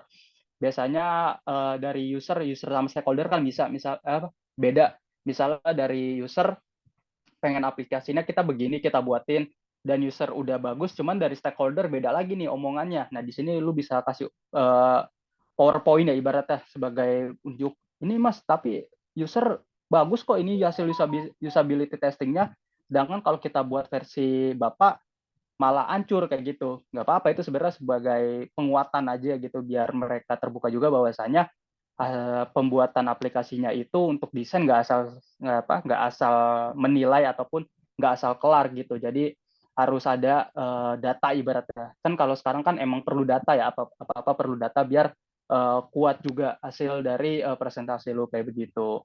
Nah ini bisa di-share report aja kalau misal teman-teman mau, atau bisa disambil lihat-lihat nanti dicoba-coba lagi aja, nggak apa-apa, nggak masalah. Teman-teman misalnya coba aja buat halaman login yang Bang Reja buat kemarin ya, teman-teman improve dari halaman kemarin, terus teman-teman tes untuk ngelakuin usability ini, entah itu pakai versi manual ataupun pakai versi ini, itu bebas terserah teman-teman. Nanti misal teman-teman kan ini ada berapa peserta ini, tes aja misalnya 23 orang peserta suruh tes, coba nanti bakal ketahuan tuh kira-kira seperti apa hasilnya. Kayak begitu. Selanjutnya ini kan udah di tahapan tes ya, berarti sebenarnya udah selesai sih kayak begitu. Nah teman-teman tinggal ibaratnya ngebuat spreadsheet atau ngebuat Google Slide, tinggal masukin aja hasil-hasilnya, misalnya kayak tadi user persona, misalnya di sini sebentar, user personanya gue masukin aja langsung yang tadi udah kita buat.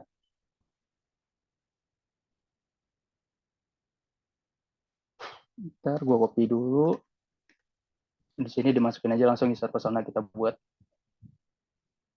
Nah terus flow-nya ini kan karena emang banyak ya, panjang. Tadi kita screenshot aja yang ada di Figma, itu nggak apa-apa, kita screenshot sebagian sebagai perwakilan aja ya. Nah, nanti misalnya linknya ini tinggal dipaste aja. Ini link sebagai contoh aja. Nanti tinggal di get embed aja sih. Ini link kayak begitu. Ini link sebentar, get embed. Oh ini. Nanti tinggal paste aja link Figma-nya di sini. Nah, terus seharusnya di bawahnya ini ada namanya itu UI. UI yang udah dibuat sama tim UI designer ya. Kan kita kan sekarang fokusnya ke UX designer. Ini tinggal dipaste di sini lagi aja, sama tinggal dipaste hasil desainnya, di copy, dipaste linknya di sini kayak begitu. Terus nanti di tahapan bawahnya baru udah UT report namanya kayak gini. Tinggal paste tadi, copy paste hasilnya totalnya kira-kira berapa, teman-teman bisa di sini copy 63% copy. Nah nanti link rinciannya tinggal dipaste kayak begitu. Misalnya di sini gue buat dulu.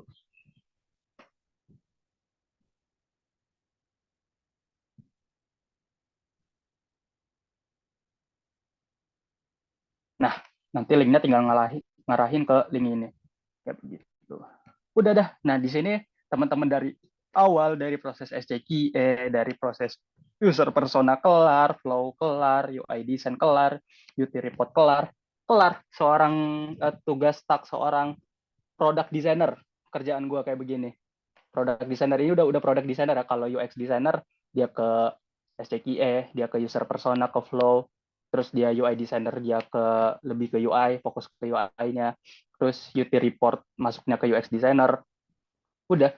Nah ini digabung jadi product designer. Cuman product designer ini yang paling rendahnya ya ibaratnya. Versi di belakangnya lah itu. Versi beda lagi seperti itu. Udah kelar dah tahapan dari seorang UX designer atau product designer. Seperti itu teman-teman. Nah di sini kira-kira teman-teman ada yang mau ditanyain dulu gak? Sebenarnya udah kelar sih hasil mini workshop untuk UX designer kayak gini. Mas, saya izin bertanya, Mas. Oke, boleh. Ini kan yang barusan dibuat itu kan apa ya? Ini UX research ya, riset ya. Itu kan tadi yang jelasin sama Mas Faisal itu kan panjang banget ya. Nah, kalau di dalam dunia kerjanya UI UX designer itu kan ada tim tuh Mas. Itu Ya, tiap orang itu berarti role-nya harus bisa menguasai itu kah, atau misalkan satu orang ini dia yang bertugas sebagai UI designer. Nah, terus satu orang lagi UI UX designer, terus satunya lagi UX research gitu. Itu itu tiap orang harus bisa menguasai semuanya, atau satu role aja tuh Mas kalau di dalam dunia kerja.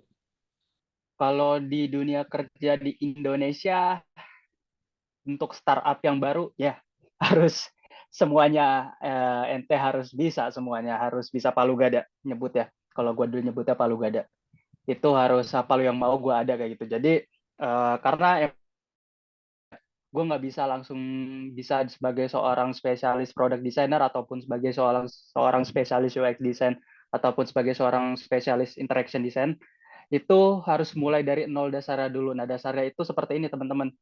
Dan rata-rata di startup yang baru-baru mulai atau startup yang masih kecil, misalnya teman-teman buka LinkedIn, ada namanya prosesnya itu pekerjaan itu namanya UI UX designer. Teman-teman baca aja rinciannya. Pasti itu rinciannya melakukan research, terus pasti melakukan pembuatan prototype, pembuatan wireframe, terus melakukan usability testing. Terus ada yang paling nyeleneh itu membuat videographer. Terus ada yang paling nyeleneh itu bisa membuat sales quotation atau pekerjaan finance. Itu teman-teman cek aja lah, banyak banget yang nyeleneh pekerjaan UI UX designer di Indonesia ya. Cuman kalau misalnya teman-teman sabar atau misalnya teman-teman pengen berkembang, teman-teman apply itu, teman-teman ngerasain kerjanya kayak gimana sih seorang UX designer, nanti teman-teman bakal ngerasa nih, oh gue kira-kira passionnya itu lebih tertariknya di mana sih? Misalnya gue lebih suka ngegambar bang, gue lebih suka hal-hal kreatif, berarti lanjut ke UI designer. Berarti teman-teman lanjut ke UI designer, berarti teman-teman nanti nyari pekerjaan yang selanjutnya itu ke UI designer gitu. Jangan nyari yang ke UX designer atau jangan nyari ke UX researcher, ataupun jangan kayak gue misalnya, kayak gue awalnya itu kan UI UX dan graphic designer, gue rinciin lagi nih, gue kayaknya gue lebih enak UI UX dah, berarti gue masuk ke staff UX developer. Terus dimasuk staff UX developer, gue kayaknya lebih suka generalisir, gue lebih lebar lagi ke product designer kayak begitu. Nah itu sesuai dengan passion teman-teman kayak begitu. Cuman kalau misalnya udah pengalaman lebih dari 3 tahun kayak gue, nanti lu bakal nemu lah ibaratnya, gue pengen ternyata fokus gue itu lebih ke UX design. Berarti nanti lu nyari pekerjaannya itu, nyari kantornya itu yang udah gede, yang udah lebih sustain lah, yang lebih udah sustain, yang fokusnya ke UX designer gitu. Jadi lu nyarinya itu di LinkedIn misalnya, atau nggak di Jobstreet atau nggak di job portal, langsung aja ketik UX designer gitu. Jadi ibaratnya itu lu bakal lebih rinci lagi, dan di kontrak pun lu bakal lebih beda seperti itu. Itu kalau perusahaannya gede kayak gitu kan. Atau misalnya teman-teman mau tetap di startup, ternyata startupnya enak walaupun ya kerjanya palu gada, ya buat aja tim teman-teman yang jadi pecetus ya. Itu lebih bagus, maksudnya teman-teman buat jadi pecetus, teman-teman bisa langsung jadi lead kayak begitu. Cuman untuk proses jadi lead itu ternyata lebih panjang gitu. Mungkin nanti ada pembahasan lebih ya. Jadi kayak begitu. Kalau untuk sekarang emang prosesnya panjang banget bre kayak begitu. Cuman bakal lebih terbantu kalau misalnya timnya ada banyak, misal dibagi-bagi, misalnya ada PM, misal teman-teman ya sebagai UI designer lah, terus cuman ada dibantu ada PM, ada PO, nah itu bisa lebih lebih lebih apa ya, lebih singkat. Jadi misalnya kayak dokumen-dokumennya itu kan udah disiapin sama PM, terus misalnya flow-nya kadang PO yang ngebuat, kita udah tinggal nge-implement aja, terus isi-isi field-nya itu PO yang udah ngebuat, itu kita tinggal implement aja kayak gitu. Jadi kita tinggal ibaratnya itu gue bilangnya nyebokin yang gampang-gampang seperti itu sih. Prosesnya emang panjang, cuman itu bakal nentuin jati diri lu, kira-kira lu bakal lebih suka kemana gitu kan. Apakah lu bakal nanti masuknya ke sebagai seorang expert interaction design, atau lu bakal jadi ke seorang expert expression design, itu masih banyak kayak begitu. Udah cukup ngejawab belum? Oke Mas, baik Mas, sudah terjawab sekali Mas. Oke, siap. Mungkin ada lagi ya yang mau nanya?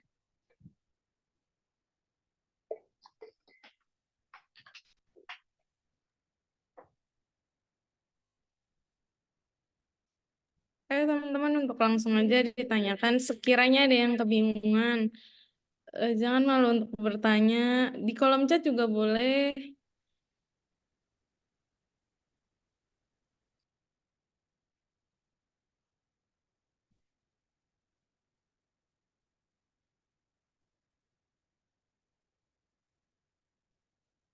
Oh ini Bang Ical, ternyata ada yang nanya dari Mo Arifin. Mas, saya mau nanya, dalam UI UX design kita lebih mendahului UI dulu atau UX dulu, Mas? Mungkin dari Oh, boleh langsung dijawab. oke. Kalau untuk pertanyaan ini sebenarnya nggak bisa mendahului dua-duanya harus jalan bareng. Makanya yang tadi gue bilang itu, UI itu pasti berkaitan dengan UX, dan UX itu pasti berkaitan dengan UI. Lu nggak bisa nggak buat UI bagus tapi UX-nya jelek, ataupun lu nggak buat UX-nya bagus tapi UI-nya jelek. Kayak begitu. Jadi ibaratnya itu lu nggak bisa tuh harus mementingkan salah satunya kayak begitu. Jadi ibaratnya itu harus balance kayak begitu. Cuman kalau untuk ditanya proses, ya pasti proses UX dulu kan, kata emang pembuatan flow segala macam baru UI. Cuman kalau untuk dalam proses lebih mendahului UI dulu atau UX dalam segi kepentingan, dua-duanya penting. Cuman kalau dalam proses kerja, UX dulu baru UI, seperti itu. Kayak gitu sih. Mungkin udah jelas belum? Gimana untuk Mas Arifin? Sudah terjawab atau belum? Oke, siap. Mungkin ada lagi. apa ya, ditanya aja misal bang product designer itu kerjanya lebih ngapain sih, kan ternyata banyak tuh, ada UX research, ada UI designer, ada interaction designer. Nah itu untuk menggapai itu seperti apa, nggak apa-apa ditanya aja, soalnya kan kita ini proses, kalau di Rondon ya tanya jawabnya kayak sampai jam 4, cuman kayaknya nggak mungkin sampai jam 4 kelar gitu. Nggak apa-apa mungkin kalau misalnya emang mau nanya-nanya dulu, nggak apa-apa, nggak masalah sih, lagi jangan nanya kalkulus, aman.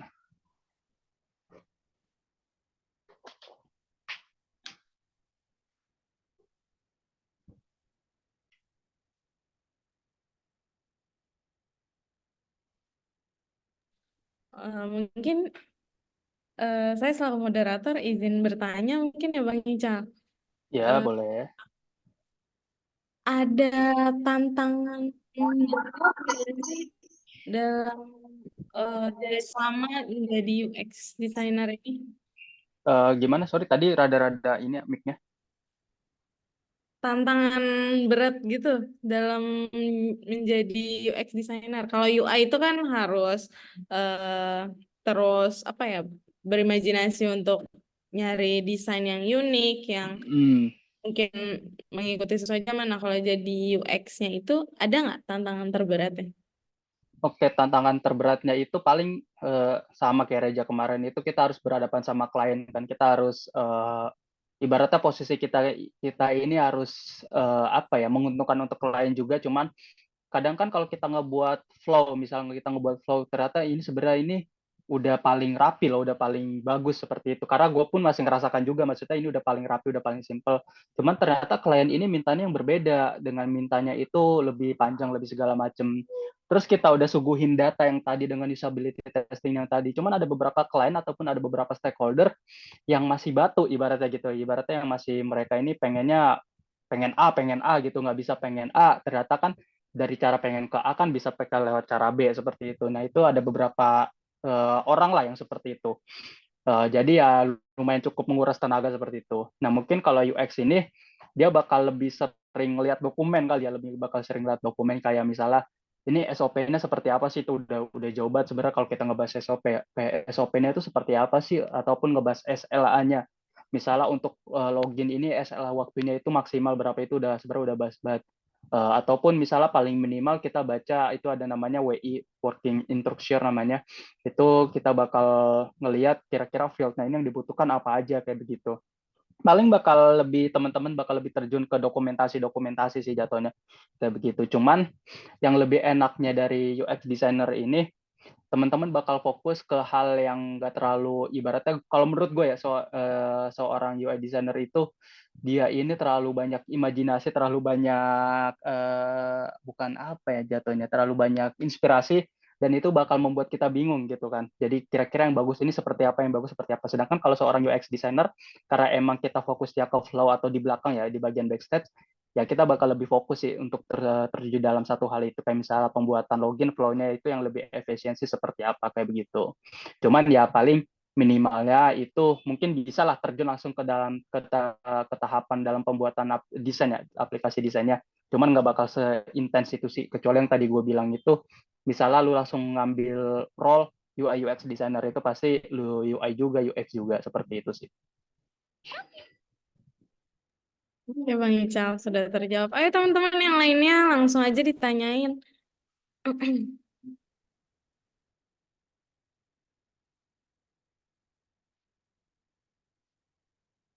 Ya mungkin ada yang mau nanya lagi, nanya nanya apa aja sih, nggak apa-apa, santai aja.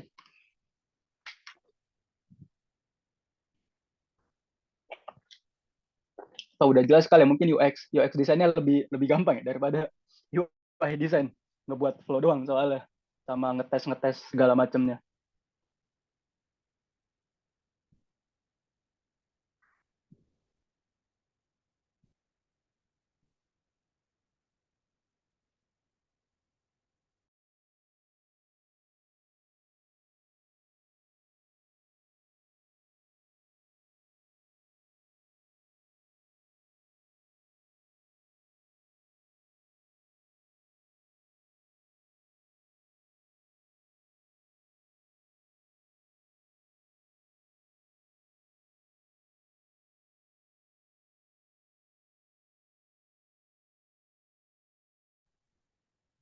ada lagi ya, mungkin udah nggak ada kali ya, Mas, udah. saya Oh, ada.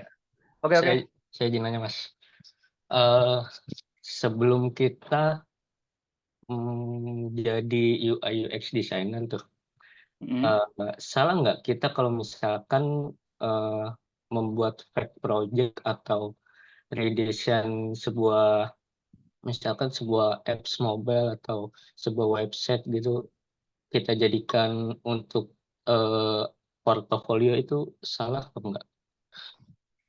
Kalau dibilang salah enggak sih, enggak masalah sebenarnya teman-teman misalnya kayak menghadapi misalnya kayak teman-teman fake project-nya kayak lagi bengong kan kira-kira kepikiran buat apa, ya itu dibuat aja kayak begitu. Nah, itu nanti misal teman-teman berlatih udah ngebuat fake project, karena kan itu emang bener-bener latihan ya jatuhnya, teman-teman ngebuat fake project, teman-teman ngebuat flow-nya kayak gimana, goals flow-nya kayak gimana, terus ngebuat tampilannya seperti apa, itu teman-teman bakal menjadi nilai poin ketika di interview misalnya sama tim HRD, terus disuruh ngejelasin dari udah ngebuat apa aja sih, kayak begitu. Nanti teman-teman bakal lebih gampang lah ngejelasinnya kalau udah sering ngebuat fake project, kayak gitu. Cuman kalau untuk dari nilai ya, poin-poin nilai dari suatu perusahaan itu kurang valid karena itu kan fake project, jadi itu nggak bisa dijadikan suatu acuan sebenarnya itu project yang benar ada atau enggak kayak gitu. Jadi kalau dibilang sebenarnya buat aja banyak, itu kan ngelatih pemikiran teman-teman, nanti ngelatih keterampilan teman-teman seperti itu. Cuman ketika misalnya dinilai suatu valid atau enggak, itu enggak gitu kayak gitu. Jadi kan nanti misalnya kalau HRD-nya nggak nanya ini beneran project-nya ada atau enggak, aman teman-teman. Berarti teman-teman bisa lah itu. Jadi kan misalnya saya udah pernah ngebuat suatu project nih seperti ini segala macam, terus HRD-nya nggak nanya ini project beneran ada atau enggak, aman teman-teman gitu. Itu jadi nilai poin plus. Walaupun sebenarnya itu nggak ada nilai plusnya ya, yang bakal dilihat jadi nilai plusnya itu nanti cara teman-teman menyampaikan hasil dari project itu sendiri. Jadi kira-kira bisa dilihat nih, oh ternyata walaupun fake project dia ngejelasinnya bisa loh gitu, berarti kan kalau mungkin ada project beneran ya berarti udah aman, ibaratnya ya mereka tinggal penyelesaian aja dengan project yang akan datang seperti itu. Cuman kalau untuk dimasukin ke portfolio, kalau saran gue ya masukin aja, soalnya gue kadang kalau lagi gabut sebelum sekarang juga gue masukin aja, gue iseng-iseng aja gue masukin. Cuman itu dijelaskan bahwasanya itu fake project, ataupun misalnya project lo hasil dari pengamatan atau hasil dari observasi lo kayak gitu sih, kayak begitu. Baik, Mas. Terima kasih, Mas. Oke, sama-sama. Oh, ini ada yang nanya lagi Bang Ical. Mas, kan tadi sempat disinggung kita bakal ngerjain studi kasus. Itu cara ngerjainnya sama seperti tadi yang disampaikan atau beda cara ngerjainnya? Nah, kalau teman-teman misalnya ternyata dari yang gue sampaikan misalnya ada yang kurang, terus misal teman-teman ternyata ada cara yang lebih efektif ya untuk mengerjakan, itu sebenarnya nggak masalah. Nah, cuman itu gue cara nyampainya itu yang biasa gue lakukan di tempat kerjaan gue. Dari awal kerja sampai sekarang sebenarnya dari awal kerja itu nggak serapih dan nggak sedetail itu. Nah, itu yang sekarang gue lakuin itu. Nah, cuman kalau ternyata teman-teman, oh kayaknya bisa lebih bagus dengan cara seperti ini, itu nggak apa-apa, it's okay. Itu kan gimana cara teman-teman menampilkan hasil studi kasus, gimana teman-teman nanti mempresentasikan hasil studi kasusnya ya, kayak begitu. Nanti kan yang sebenarnya jadi poin utamanya itu kan teman-teman bisa gak ngejelasin dari kasus, kan hasil dari mini workshop yang udah kita lakukan 2 hari ini nanti untuk ngerjain studi kasus itu tersebut, kayak begitu sih. Jadi sebenarnya nggak ada acuan ya, paling pun gue yakin misalnya gue pindah kantor lagi, paling untuk hasil nanti presentasinya bakal beda lagi, cuman gue bakal tetap ngebawa beberapa elemen yang menurut gue bagus, yang menurut gue penting, itu gue implement kayak begitu. Apalagi kalau misalnya ternyata di kantor baru gue ya, misalnya hasil dokumentasinya nggak ada, itu kan bisa menjadi bargain gue atau menjadi penawaran gue untuk lebih, ibaratnya untuk negosiasi lebih gaji, misal gaji lebih tinggi, terus misalnya role lebih tinggi, itu segala macam sih, kayak begitu. Nggak ada aturan ya, nggak ada aturan tercatat atau tertulis untuk kira-kira untuk hasil dokumentasi seperti apa. Cuman kalau misalnya untuk masukkan poin yang penting itu, yang menurut gue yang paling penting itu sih, misalnya lu ada improvement, misalnya udah ada satu aplikasi, nah lu pengen lu improvement, lu cantumin misalnya hal yang wajib itu kan, 2 hal yang wajib, terus sama masukin datanya dari usability testingnya kayak gitu. Itu udah cukup wajib sih 3 hal itu. Kalau misalnya ada improvement ataupun pembuatan aplikasi baru. Yang penting itu ya flow terbarunya. Kalau itu aplikasi baru, kalau misalnya emang itu improvement berarti flow sekarang, flow existing, current flow, sama purpose flow atau saran flow lu kayak gimana sama UT-nya kayak gitu. Itu udah jauh cukup sih sebenarnya. Mungkin udah cukup jawaban gua, atau mungkin ada yang masih mau ditanya lagi atau ada yang kurang nggak? Oke, mungkin untuk Mang Arifin gimana? Apakah sudah terjawab? Untuk teman-teman yang lainnya boleh juga langsung ditanya.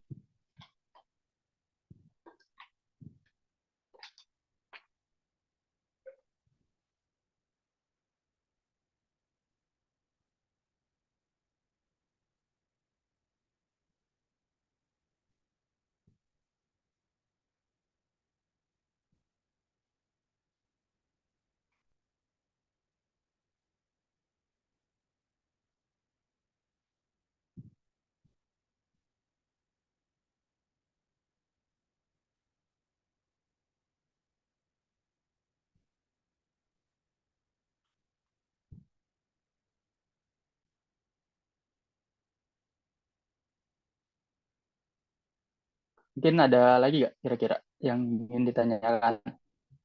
Atau mungkin misalnya emang udah cukup ya dibalikin sih ke panitia, teman panitia.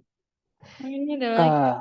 Kan Kemarin mungkin. untuk di UI belum sampai kelar. Nah, itu saya masih bingung cara insert elemennya gimana.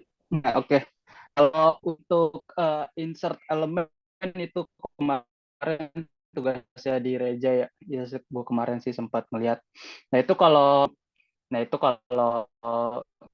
ini gue spoiler aja langsung dari teman-teman di mana itu nanti kalian bakal dibuat grup rame-rame, nah itu bakal ngerjain study case-nya ya begitu. Nah mungkin di situ kalian bisa belajar bareng, cuman kalau mungkin karena emang sembari isi waktu ya, kira-kira mau insert elemen-elemennya itu mau yang ditanya seperti apa, mungkin bisa gue sembari kasih unjuk ya, nggak apa-apa deh, kita sembari belajar bareng lagi aja.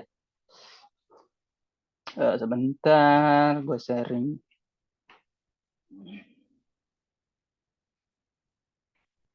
Sip, udah kelihatan ya, bentar gue rapin dulu ini, ganggu. Nah misalnya teman-teman mau ngebuat aplikasi mobile, sebenarnya kan kejelasannya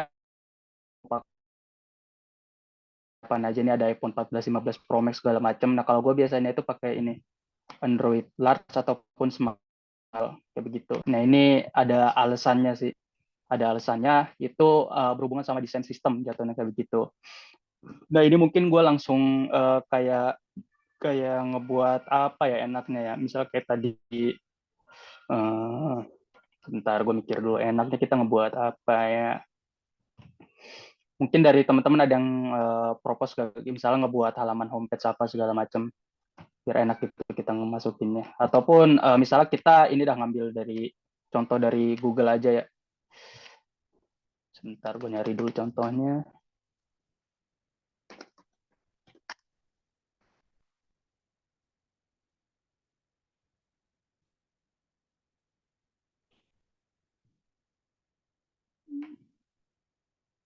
Bentar.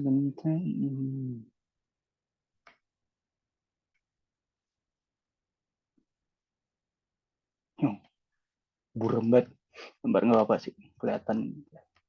Nah, misalnya kita mau nge-improve dari tampilan mobile banking dari BCA ini, sebenarnya dia kan udah ada improve-nya ya. Mungkin kita implementasi dari sini ya. Nah, ini mungkin pertama kan kalau gue itu biasanya ini ngebaginya itu pakai cara mainnya itu section ya. Misalnya di sini ini gue nggak bakal langsung ngebuat di sini. Gue ngebuat beda frame lagi, cuma dengan ukuran yang sama dan lebih kecil. Misalnya di sini bentar 360, berarti kita buat 360. Nah, di sini gue namain misalnya ngebuat header. Nah, di sini kan kalau kita lihat di header ini dia ada logo, ya Allah burung banget. Ada logo BCA, ada logo notifikasi sama logo ini kayaknya logo titik 3 nih. hamburger. Di sini berarti kita tinggal cari aja misalnya logo BCA Mobile. Bentar. BCA logo ya jatuhnya.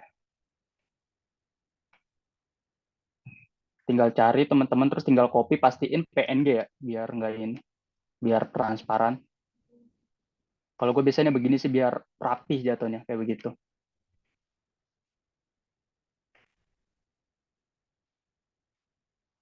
Ini kita kecilin. Nah, gue biasanya pakai paddingnya itu jaraknya 16. 16. Nah, atasnya ini 20-an lah, atau misalnya bebas. Berapa yang penting jarak margin sampingnya ini 16. Kayak begitu. Nah, terus kita lihat di sampingnya ini ada apa nih? Notifikasi sama titik 3. Nah, kita pakai plugin ya. Reja kan kemarin ngajarin pakai plugin ya. Sama gue juga pakai plugin sih. Gue nggak bakal beda jauh lah. Kabur nggak pakai plugin. Pasti pakai plugin soalnya. Biar lebih ngegampangin juga kan jatuhnya. Kita cari notification. Kita masukin aja contohnya ini. Kita import dulu. Buat warna biar sama aja. Sorry, salah. Selection kita toolpick. Ke warna biru ini aja. Nah, ini kita masukin lagi. Nah, itu kan tadi di sampingnya ada titik 3 ya. Itu kalau nggak salah namanya apa ya, menu. Bukan menu dia. Triple dot.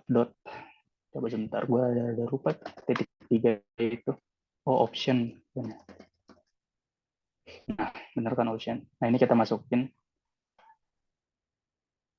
Ukurannya samain kayak ini. Ini berapa? 24 pixel. Ini kita samain. Kita nyalain ini buat ngekunci. Misal lu ngerubah yang ini, otomatis ini bakal ikut berubah juga. Cuman kalau ini nggak lu nyalain, ini nggak bakal berubah. Kita nyalain 24. Warnanya kita samain aja. Kan Reja kemarin itu konsistensi ya. Nah, itu sebenarnya penilaian konsistensi di UI itu. Bener, yang Reja sampein itu nggak salah kayak begitu. Jadi ibaratnya teman-teman ngebuat itu harus ada konsistensinya juga sih. 16, biar ada jaraknya juga. Kita buat tengah-tengah. Kayak gitu.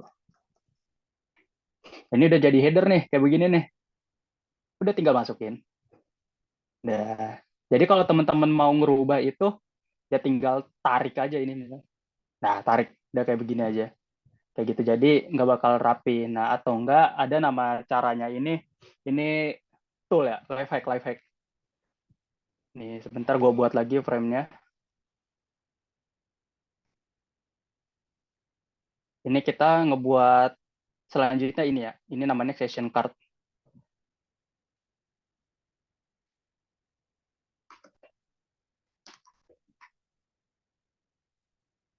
Ini kita tulis di sini. Ini udah pada dijelasin ya kemarin kan ya sama Reja? Udah kok, Bang. Udah ya, oke. Nah, berarti kan gue tinggal gampang tinggal ngejelasinnya. Misalnya di sini my card.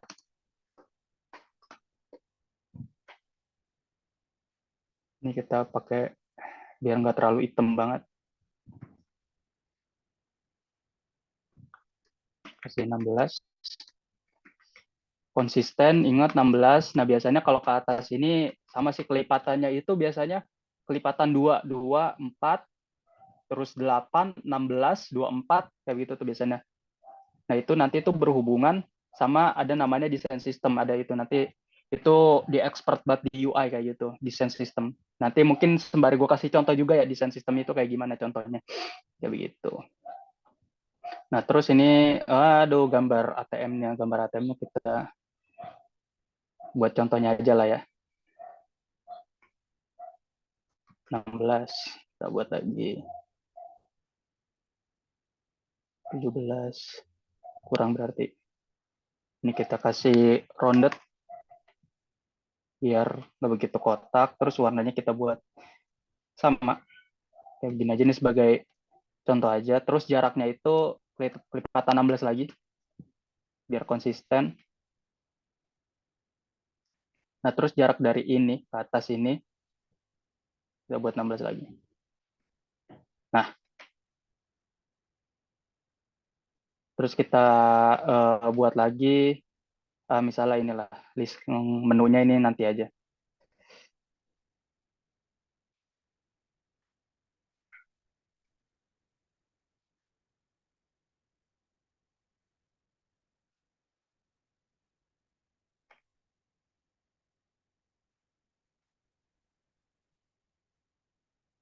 Atau nggak apa-apa deh, langsung menunya aja biar 16. Nah, kalau untuk melihat mungkin gue intermezzo dikit ya, kalau mau melihat margin ini tinggal teman-teman kalau di Windows LT aja nih, kelihatan tuh marginnya 16, ini 16, ini 16. Jadi tinggal klik ini objeknya ALT 16, ke kiri 16, ke atas 16 seperti itu. Ini juga berarti 16. Nah, ini kita masukin beberapa icon ya. Ini sebagai intermezzo aja. Send. Ini sebagai perwakilan ngirim ya. Kita pakai outline.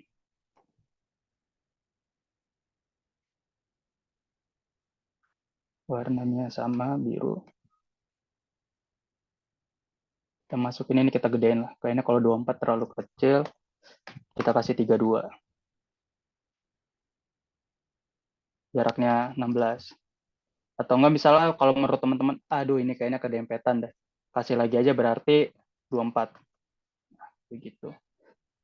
Atau enggak kita gedein lagi biar ngisi, enak gampang ngisinya. Terus kita kasih lagi apaan, misalnya top up download. Misalnya ini udah outline nih, icon teman-teman udah pilih outline. Pastiin yang satunya, yang lainnya pun juga outline ya, biar konsisten.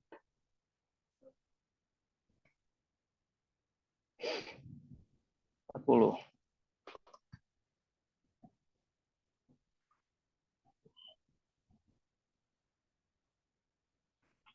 Ini kita kasih poin 24 ya. Nah ini kan tadi manual banget ya cara masukinnya. Teman-teman harus ngatur pakai ALT ini segala macam. Nah ini Levek biar lebih gampang juga nanti proses ke depannya. Namanya itu ada kita auto layout.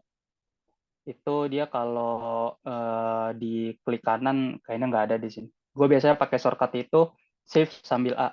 Nah ini dia ke auto layout. Nah jadi kalau lo mau ngubah margin kanan kirinya ini tinggal lihat di sini nih. 24. Kita kasih misal 32. Berubah. Kita kasih misalnya 24. 24 lagi berubah. Nah, terus kalau mau masukinnya gimana, Bang? Ya misalnya contoh ya, sebagai contoh aja misalnya pengen masukin satu icon lagi. Otomatis dia pakai margin dengan yang di auto layout ini 24 kayak gitu. Atau enggak misalnya gue contohin lagi lah, misalnya kita icon tulis ada nggak? Nggak ada. Biar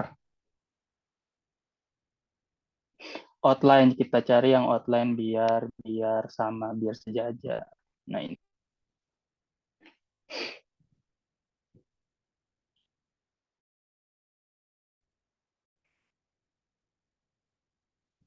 kita kasih 40.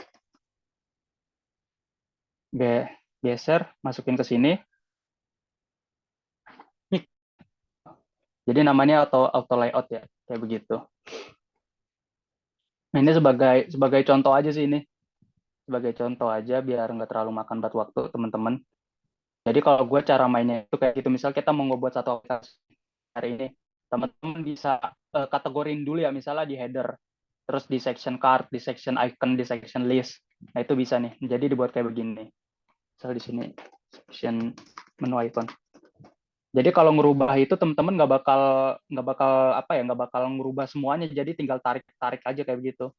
Nah ini teman-teman bisa langsung dimasukin ke sini atau sama kayak tadi namanya itu auto layout. Alt Shift sama A. Nah tinggal kita buat 0.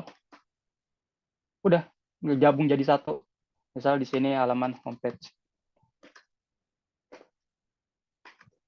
Nah misalnya iseng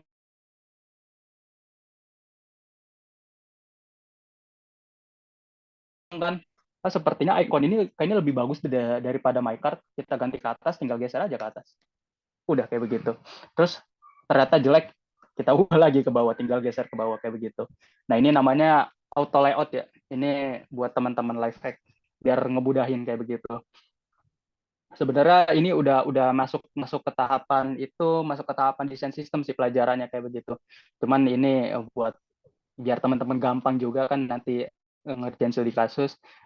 Nah, terus kalau buat nginsert elemen ini sebenarnya kalau teman-teman biasa ngerjain kayak Adobe Illustrator, biasa megang Adobe Illustrator atau enggak CorelDRAW, sebenarnya sama aja, tinggal copy paste gitu segala macam. Ataupun kalau misalnya nggak mau copy paste, install plugin aja di sini. Nah, itu namanya Iconify. Ini buat icon, gue sih paling sering pakai ini Iconify. Terus sama Unsplash ini buat gambar yang tadi kayak begitu. Nah, sisanya kayak misal teman-teman belum tahu nih mau insert apaan. Yang penting teman-teman udah tahu flow-nya dulu mau kayak gimana. Nah, nanti misalnya kayak aplikasi pembuatan perpus atau digital perpus, teman-teman tinggal searching aja di Dribbble, contohnya itu banyak banget.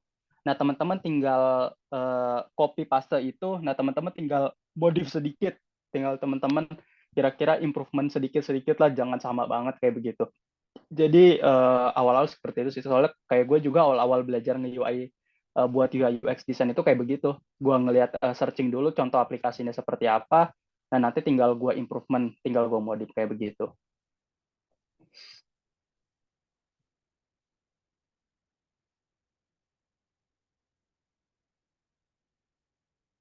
Oke.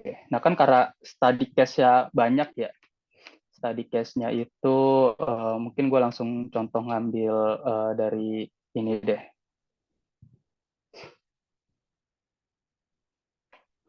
Kayak tadi misalnya UI. UI library.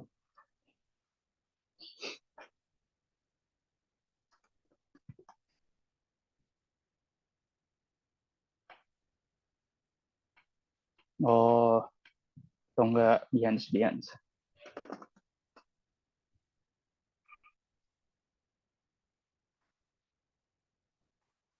Hmm.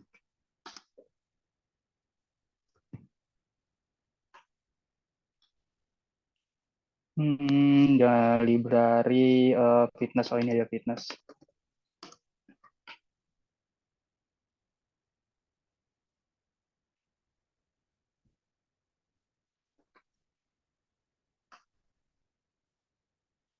Nah, contoh.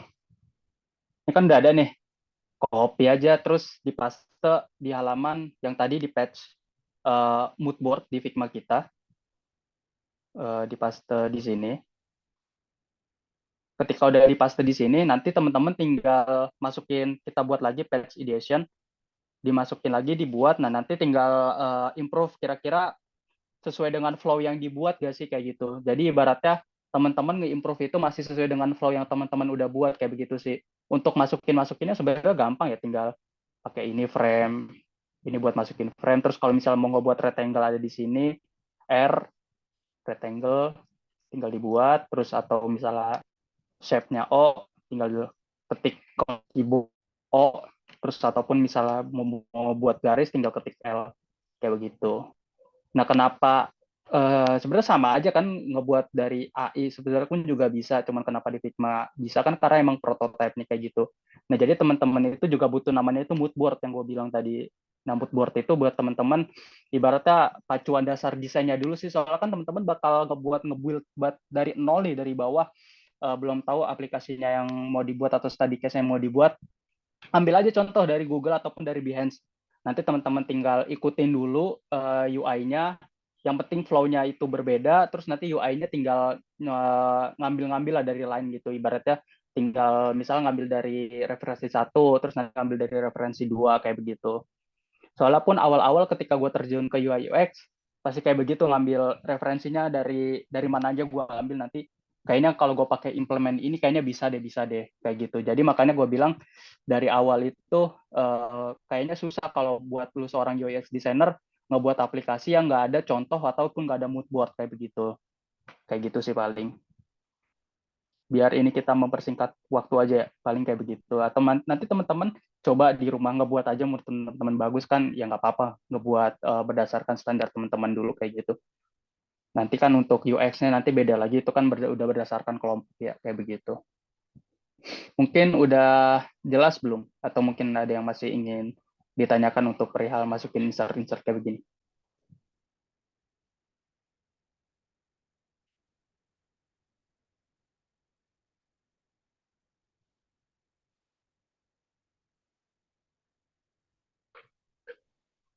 Bagaimana untuk Bang Arifin, apakah sudah terjawab, sudah cukup jelas?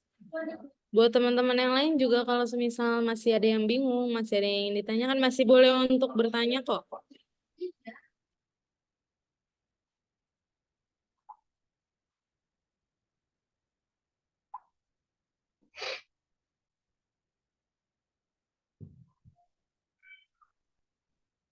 Nah, ya kalau di YouTube itu awal-awal gue belajar itu ada namanya Kuku Haldi apa kalau nggak salah lupa. Itu bisa bisa sebagai referensi sih itu YouTube Kuku Haldi kalau untuk UI UX ya. Nah, itu dia untuk penjelasan lebih lebih detail lebih dasar itu bagus sih kayak gitu. Soalnya gue juga belajar dari dia sih awal-awalnya. Gue belajar UI UX itu semester semester 5 apa semester 5 kayaknya di pas di kampus sama Reja. Itu juga Reja yang ngajarin gue. Reja guru gue tuh. Kayak begitu.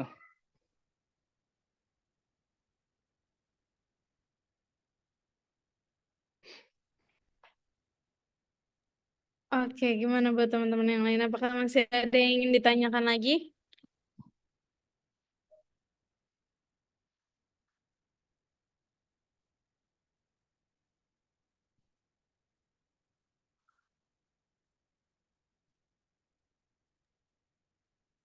Mungkin dari Bang Ical ada yang ingin disampaikan lagi atau sekiranya sudah cukup? Mungkin yang pengen gue sampaikan semangat belajar aja sih. Terus teman-teman soalnya UI UX ini kan kalau gue kasih pahit-pahitnya kan, dia loker udah banyak UI UX, cuman saingan teman-teman nanti yang bakal kerja pengen minat UI UX itu juga banyak kayak gitu. Jadi otomatis ya belajar aja terus. Kalau belajar kayak gitu, kayak gini sih sebenarnya di kampus nggak bakal dapat teman-teman, paling dapetnya itu cuman bener-bener kulit tipis setipis-tipisnya banget lah. Mungkin kayak gue kemarin itu ketika kampus gue dapet ada namanya itu IMK interaksi manusia komputer, belajar UI UX kayak begini, cuman UI UX ini masih pakai balsamik itu teman-teman tinggal searching balsamik itu sekatro sejadul apa kayak begitu.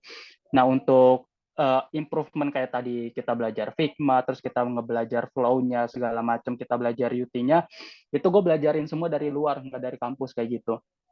Jadi ketika teman-teman udah ibaratnya teman-teman udah pengen terjun ke UI UX kayak begini ataupun nanti terjun ke pekerjaan lainnya teman-teman yang minati, menurut gua harus udah dari sekarang sih seriusnya. Kenapa kayak gitu? Biar ibaratnya itu udah nggak ada waktu main-main lagi, nggak ada waktu untuk nyoba-nyoba lagi.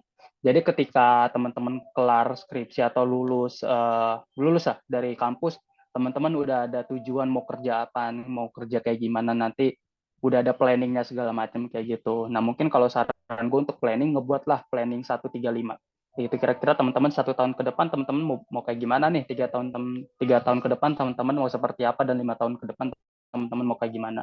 Dan itu yang ngebuat teman-teman atau tetap bantu tetap on record ya, on track record kayak begitu. Jadi ya kalau emang sekarang belajar masih banyak salah, nggak masalah, namanya manusia kan pasti banyak salahnya kayak gitu. Cuma ya jangan sampai misal teman-teman udah pengen UI UX terus ternyata nyerah di tengah jalan kayak gitu ya. Gue rasa sih jangan jangan seperti itulah kayak gitu. Kecuali misal teman-teman, oh ternyata passion gue lebih lebih jadi front end bang, lebih jadi back end, nggak masalah, it's okay kayak gitu. Ibaratnya udah harus teman-teman menurut gue ya harus sudah jelas lah dari semester sekarang, di semester awal-awal kayak gitu. Jangan nunggu nanti udah lagi skripsi ataupun lagi PKL kayak gitu sih. Kayak gitu harus sudah jelas. Lagi kuliah ini kan emang kan tujuannya emang buat nyiapin diri teman-teman buat kerja kayak gitu. Jadi nggak apa-apa nongkrong, sebenarnya nggak masalah ya nongkrong. Soalnya gue juga dulu kan hima juga, terus nongkrong-nongkrong juga. Cuman kan ya tujuan utama kita kan tetap belajar kuliah kayak gitu ya. Lagi nongkrong kalau udah kelar pembahasan kadang dibahas ya baca aja, iseng-iseng baca, ataupun kayak gue dulu itu ngebuka Behance, ngebuka Dribble buat jadi inspirasi, buat ngelihat oh ini ternyata dia bisa nih ngebuat interface bagus kayak begini, walaupun sebenarnya nggak tahu ya UX-nya itu jalan apa enggak. nggak apa-apa itu jadi bahan, ibaratnya jadi bahan pecutan buat teman-teman. Ibaratnya kalau di programmer itu, kalau gue ngomong sama orang programmer itu, pecutan mereka itu kalau ada aplikasi error. Nah, kalau di seorang UI UX itu pecutannya itu ketika kita ngelihat interface dari aplikasi lain ataupun UX dari aplikasi lain itu bagus, nah itu sebagai pecutan juga sih. Kalau misalnya mereka bisa buat, ya kenapa kita nggak bisa, kayak gitu. Kalau gue dulu mikir seperti, makanya nongkrong sambil buka-buka referensi, kalau lagi gabut ke perpus, ngedesain iseng-iseng, misalnya nyicil dari login, kira-kira udah bagus atau belum, kira-kira udah ibaratnya udah userable lah, udah userable belum, gitu, kayak gitu sih. Nggak belajar, emang harus belajar lah dari sekarang, kayak begitu. Kayak itu mungkin itu dari gua aja tambahan. Oke, makasih untuk Bang Ical. Mungkin dari teman-teman gimana nih? Masih ada yang mau ingin ditanyakan atau sudah dicukupkan?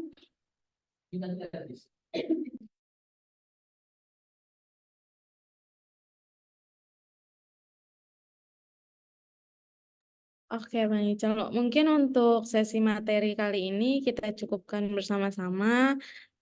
Terima kasih atas waktunya juga untuk Bang Ical telah menyempatkan sebagai pemateri. Terima kasih juga untuk teman-teman yang telah bersedia untuk hadir hari ini, eh, mendengarkan materi kali ini.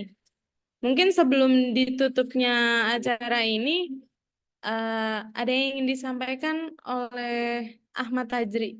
Kepada Ahmad Tajri dipersilakan.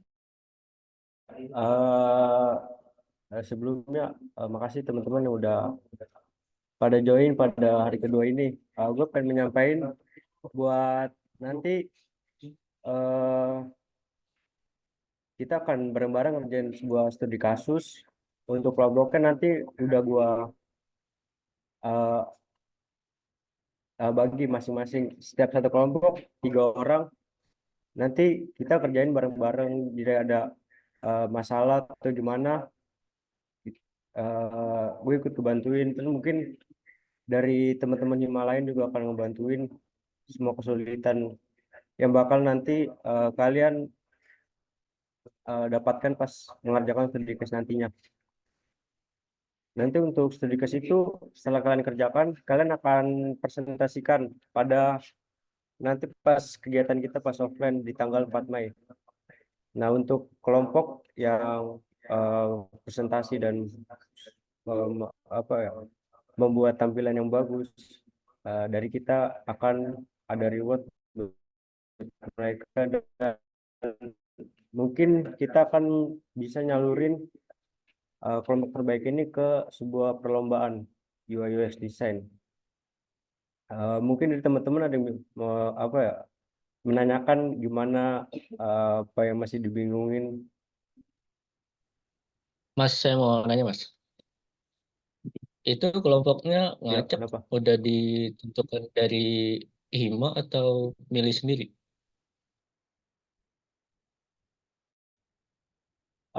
Untuk kelompok itu dari gue udah ngebuatin buat kalian.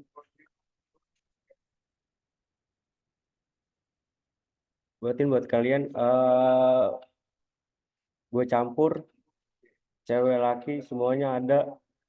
Jadi bersaling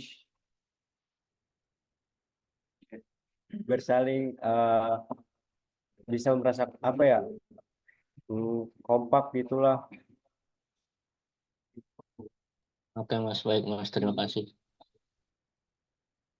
Oke, nanti untuk pembagian kelompok dan studi case-nya yang bakal didapetin per kelompok itu bakal gue sendiri share di grup. Nah, itu setelah gue share, mungkin bisa langsung dikerjain gitu, atau bisa langsung ngeriset gimana tadi experience dari user itu gimana. Udah, ada yang ditanya lagi nggak dari teman-teman sebelum kita ke penutup?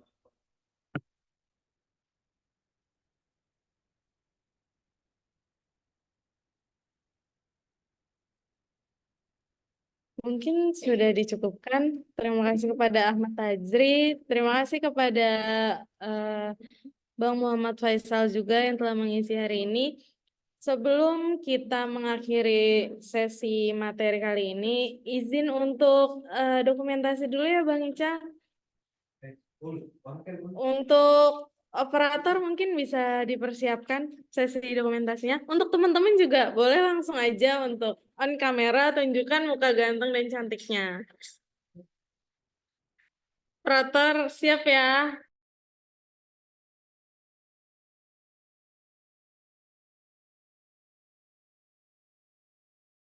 Teman-teman untuk on kamera.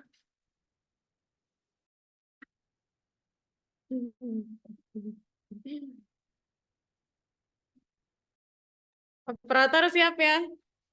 1, 2, 3. Gaya bebas boleh. 1, 2, 3. Oke. Terima kasih Bang Ical untuk hari ini. Thank you. Saya selaku moderator hari ini, mohon maaf bila ada salah-salah kata. Terima kasih. Saya kembalikan kepada MC hari ini.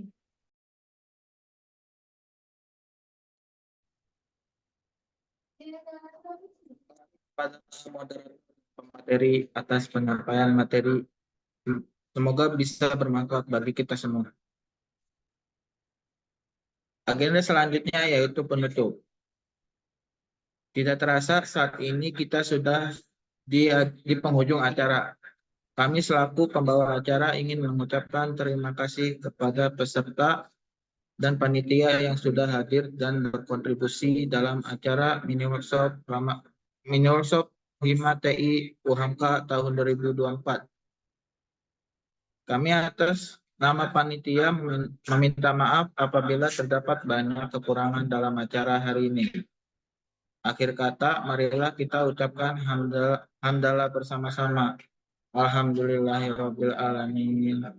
Billahi fisabilil haq wastabiqul khairat. Wassalamualaikum warahmatullahi wabarakatuh.